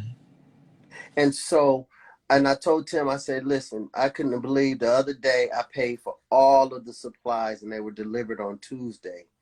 And now they got that place erect to the point where now they're getting ready to start building the walls. And I'm like, well, hold up. Mm-hmm. But I never hesitated when God told me to move. Mm-hmm. And I will say this, because of my obedience, I really believe that he is training me for something bigger than what that house could ever do. Mm-hmm. Now this is changing their lives. Mm-hmm. There is. But I believe that God is teaching me something about another level, because the house that I'm building them is they picked that house out. So I bought the house that they wanted, but it was a prefabbed house. Mm-hmm. Right. And so I was like, I don't know anything about prefab because I built, from the ground up with a high level of craftsmanship. So now I think that I really believe that God is teaching me how to build a community. It will become more and more clear every day. And you not actually see what it is until the day that everything is completed. It will be revealed after that. There's nothing that can be revealed to you now while you're in the process of building, because it would possibly get in the way of the completion. So you're not going to know what it is, and it doesn't matter because you're doing it. So but it'll be revealed. Let me share something. 2 weeks ago, I went to the grocery store. I went to Walmart, and I was buying all of these things, and I got to the cash register, and I don't know, my bill was like $200 and something. Like, I usually don't spend that much in Walmart on like basic stuff, but I had some extra things. So I'm joking with the cashier. I said, did you ring my things up 4 times? Like, what in the world? Like, so we're just joking about it. And I'm joking with the lady that's standing behind me as well. We're just having such a good time laughing at this. So I paid for my stuff. I never said, oh, I can't pay. We were just joking about it. So the lady behind me, she just reaches in her bag and she has this balled up money and hands me money and say, here you go. You take this. Be quiet. Don't tell nobody. And I said, well, thank you. I said, you know what? I have learned to receive. I took it and I put it in my wallet. And then just the other day, I went into the spa and I got a massage and I came out. I'm in my car. I'm hungry. I'm pulling out of the parking spot. Get some water. Pulling out of the parking spot, and the lady pulls her car in real fast and rolls her window down. Miss, I have thyroid issues. I just came from the pharmacy and I need $20 to finish paying for my medication. And I don't really know if I believe her or not. But then I said, you know what? God, what are you saying? So I open up my wallet and I don't keep cash on me. But do y'all know what was in my wallet? What that lady just that lady gave me. Mm-hmm. And I opened up my wallet and I went in there and I just gave it to the lady. You see, when I say I'm a funnel, this is what I'm talking about. God reveals to me in so many different ways the funnel I truly am. Right. I told the cashier I can't pay for my bill. I gave them my credit card. I was just joking and laughing. But that lady gave me the money and I literally just put it in my wallet and turn around and give it to someone else. Look at how it goes. I don't know what's about to happen with the house, but I'm sure it's going to be the same thing. That's beautiful. Tamika, wow, that's good stuff. That's beautiful. I enjoy. I'm gonna tell you something. I enjoyed this live tonight, for real. And I'm just looking at how so many people, and I want to just thank you for inviting me and Brother Tim on your live. Thank you. You know, I think it was very it was not only inspirational, but I think it was ordained by God that we all connected tonight. I haven't slept in a couple days because of just all of these flights getting from place to place. But I'm tired, and I wasn't tired at all. Once I got on this live, God he woke me up. Like, come on, we got to do this tonight.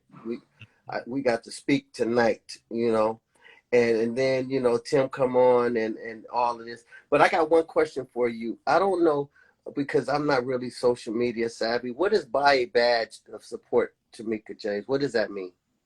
So at the bottom, anyone who wants to purchase a badge, like to leave like a tip on a live, so they click it and they could either buy 1 heart, 2, or 3, and each of them represents a different amount of money. And whatever they click on, they're clicking on it and they go right over. It goes to PayPal and they're giving support. So they are making a payment to this live. So it'll go into my account.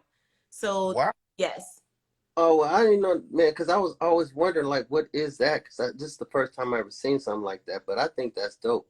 And I really, and the reason why I'm asking, because when I don't know something, I always ask. I don't care. It seemed like a stupid question, but when you don't know, you ask. And so I asked. But I really believe that this system here is good, because when people get blessed like that, there's nothing wrong with pouring into somebody.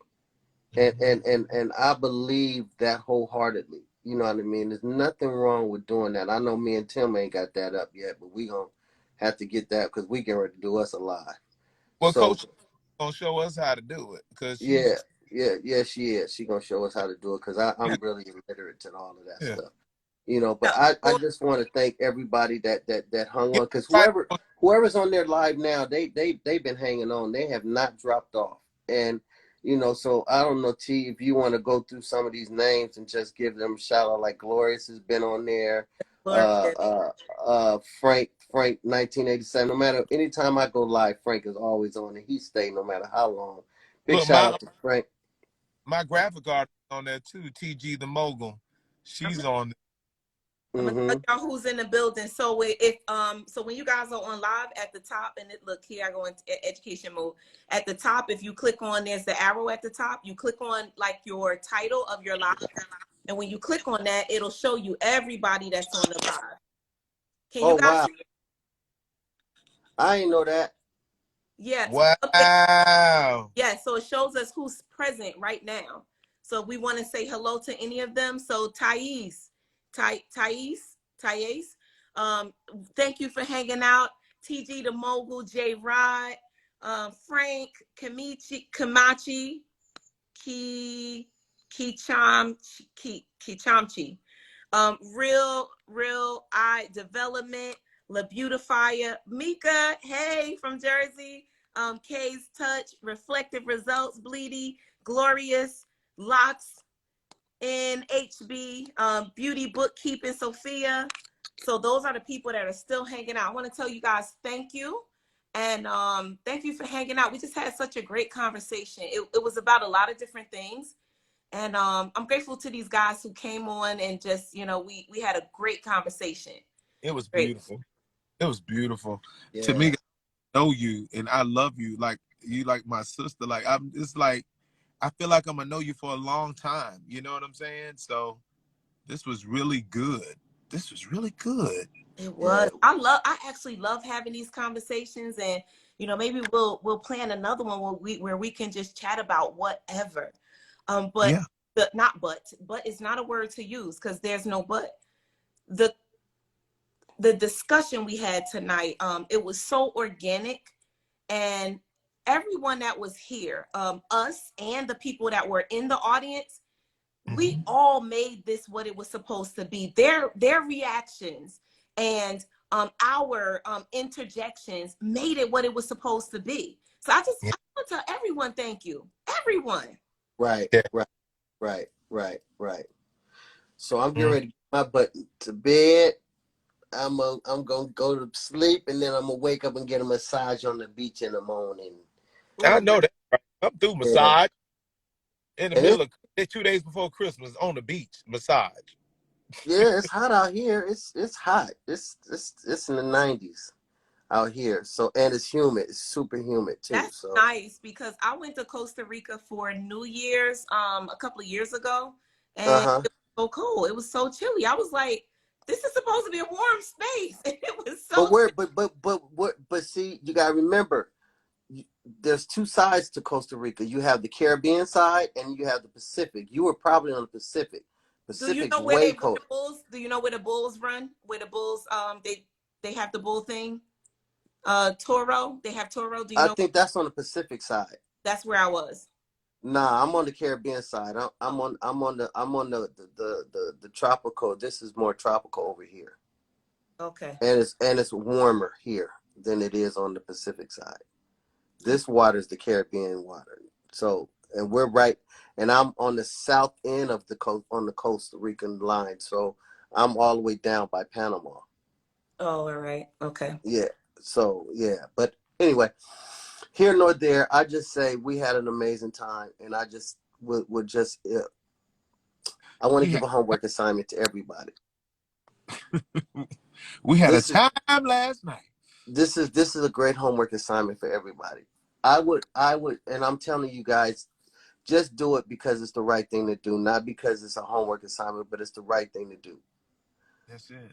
Find someone, and your spirit is going to tell you who they are. Whether it be the next time you're at a restaurant, the next time you're at a grocery store, the next time you are somewhere where somebody has to purchase something, and purchase it for them. Yeah.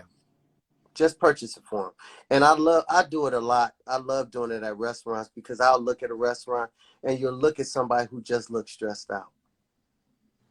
And then I tell them, now I'll do it when I'm leaving, so they would never know it was me.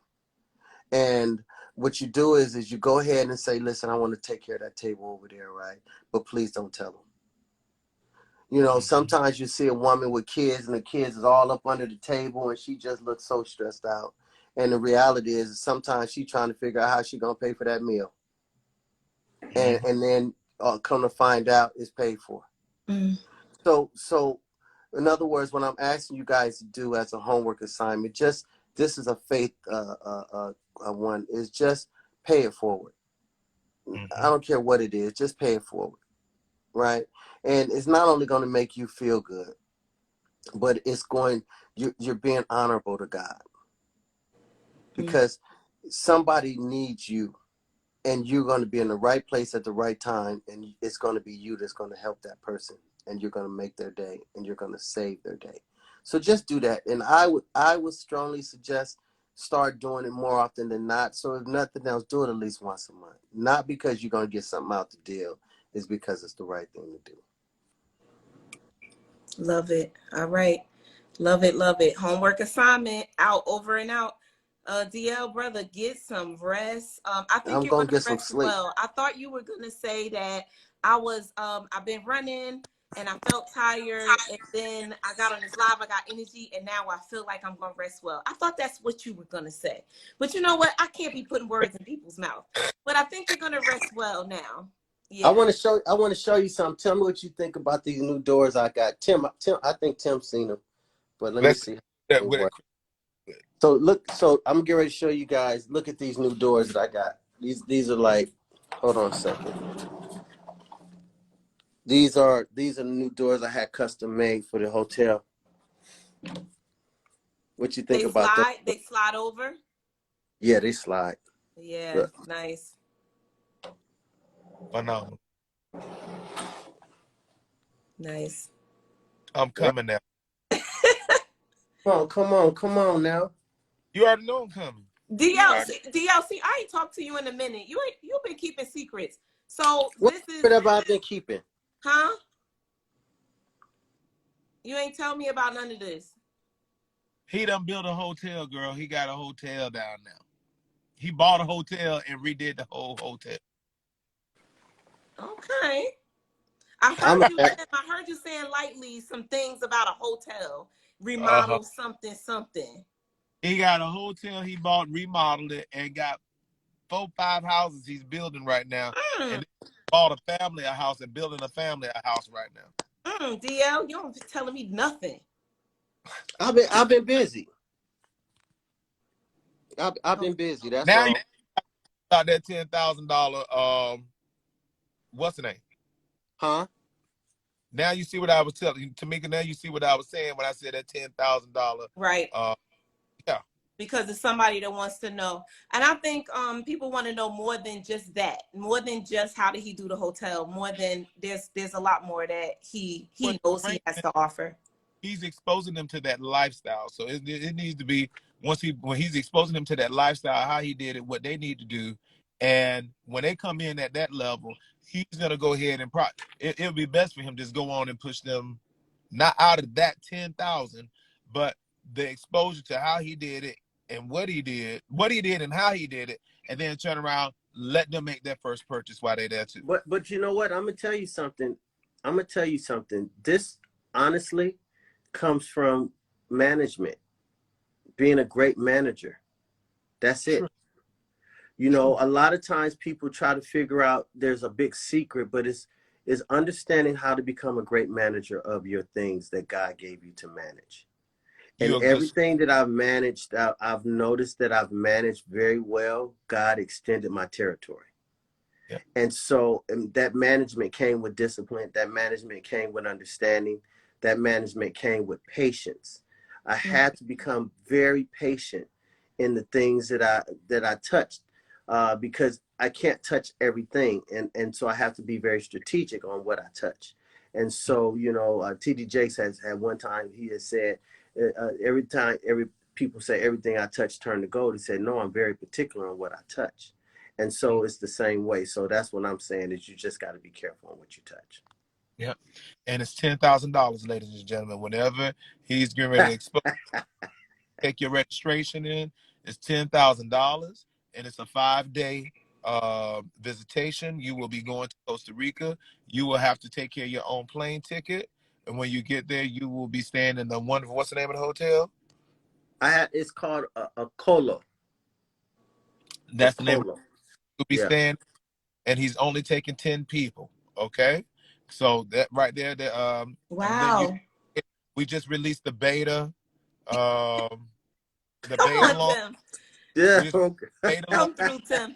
Okay. So real live development said my dream is buying property out there, and I see you out there doing it. There's always someone looking for what we all have. It's just a matter of the connection. Yeah. That's it. DM me. Who is that? The real development. Real Eye. Yeah, just DM me then. I'll have a conversation with you about it. I don't have no problem with that. You know what I mean? Just DM me. He has 3 different payment options. One is in full. One is 50-50. And the other one is a third and a third and a third. But everything must be paid, and there are no refunds. Okay? And there's no transference of your registration. So if you register, that is your registration for you. You Oh, cannot is transfer. this a course? Is this a course as well? Because I can This build your course for you. I'll build, I yeah, build courses for other people. and she's going to build our courses. This is our course creator right here, DL. She's going to be building our courses. All right. Look at this So girl. I love it. that I whole love thing. it. Did you not know that was a course when I was in that pitching the whole thing? Tamika, I I just just said want to it. make sure it is a course because they will need to retain the information. They can't just come for a few days, walk away, and think they're going to remember everything he said. Oh no. Well, I was waiting for you to say what you just said. We Yes. knew, but we were waiting for you to open up your mouth. Okay. It's all right. Yeah, and Tim, all of that you were talking about earlier, I just created a digital agency. When I tell you what you were saying about those graphic designers, and we were just talking about hiring another graphic designer today, like it's serious. People don't want to do the work, so I created an agency and a digital agency, and now we'll do it for you. Yeah. So you said it like that's. I was like, oh, okay, Tim, okay. Holy Ghost, baby, Holy Ghost. Yeah, I believe it. I know. I know what I saw and what I heard and what I experienced. I know exactly what that was. Yeah, yeah. We're both coming from around Mr. Dudley too. I used to work for DCU. Oh. I was not in the Dudley family. I was on the outside. So one day I went to one of the conferences, and all I wanted to find was Mr. Dudley. I went there. And I said, I just need to know where he is. And I went up to him and gave him a firm handshake. I said, Mr. Dudley, I said, my name is Tamika James, and I have something that you guys do not offer. So it was, y'all be talking about these wigs, right? But I created the wig molding process. And it was something I created. And no one knew about it. It was me. So I had to teach it. So I told him what I had to offer. I said, your company does not currently offer this. And by the end of the conference, there were people that I knew that came up to me and they said, Mr. Dudley is trying to figure out who the heck is Tamika James.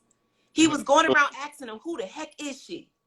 Because of how I approached him, I didn't need no people trailing behind me. All I wanted to know was, where's Mr. Dudley? And when I found him, firm handshake, gave him my card. Mr. Dudley, a few days later, had Terry, that's one of the top people in the company, had her to call me, and they booked the flight and brought me down to create a mock class that had never existed. And I taught a class and in front of his team, and they approved it. And then I became one of their educators, but I never came up through the ranks. That's my story. How I met Mr. Dudley. Number one, I had gone and taken a salon management classes in one of his classes in the 90s. And I never went to the school, and I just went and took that class. Changed my whole game, right? Turned around, let's fast forward. About 5 6 years ago, me and my wife on a Saturday, we had left, we got some lunch, and we were going to come back to close the salon. I had this big salon, and when I pulled up in the parking lot, this black XS series Mercedes was sitting in my parking lot. And I was sitting in my car, me and my wife, we was like, who is just getting out this car? And this lady gets out the driver's seat, goes over and open up Mr. Dudley's side of the door, and Mr. Joe Dudley Sr. got out the car. And I looked at my wife, I said, that's Mr. Joe Dudley I need. My wife was like, you mean from Dudley Products? I said, that's Mr. Joe Dudley coming to my salon, right? And he got out, and I got out the car. I said, Mr. Dudley, how are you? And he said, are you Tim Johnson? I said, yes, I am. He said, are you the Tim Johnson? I said, for what it's worth, yes, I am the Tim Johnson, right?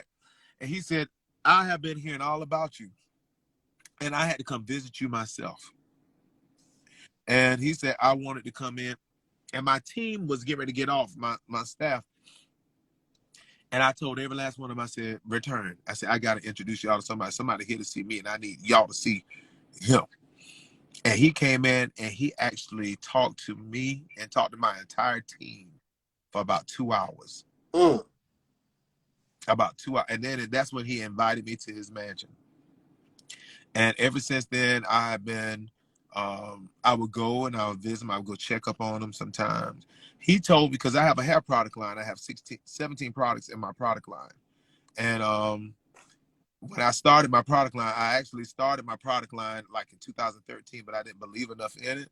So I sold out immediately of my product and I never restocked. So then turned around after I got inspired to do it again. And this is right before things shut down. You know, I hate the word COVID, so you won't hear me really say it. I just despise the word. But when the world shut down, right before the world shut down, I had went and visited him, and he told me, he said, because I asked him about, does his company do mass production? Like, would he, if I gave him my formula, because I have a chemist that created my formula. He said, you sell 400 units, you come back and talk to me. I sold 400 units when the shutdown happened because I had no other way of feeding my family. Mm-hmm. And I was shut down and I didn't have money coming in. So what wound up happening is I created a production company. And I was mass producing my product. My chemist was sending me stuff. I had turned my garage into, we were filling shampoo bottles and conditioner. That's when my product line expanded. And my son was filling bottles. My wife and my daughter was putting labels on. And I was filling orders. And some Sheen Magazine did an article on me. Hype Hair Magazine did an article on me. I had countless podcasts and people were calling me for interviews because that's when my product blew up. And yeah, so. Wow. Well, y'all got some stories. I ain't got no Dudley stories for y'all. Sorry. Okay, it's okay. Yeah. Oh, you coming to North Carolina, man. Yeah, I got some Paul Mitchell stuff, but not no Dudley. That's because you from on the West Coast. I'm going to bed. All right, we are too. We are too. Good night. Love y'all. Okay, good night. Good night, everyone. Nice to meet you, Tim. Nice to meet you too, All Tamika. right. Good night.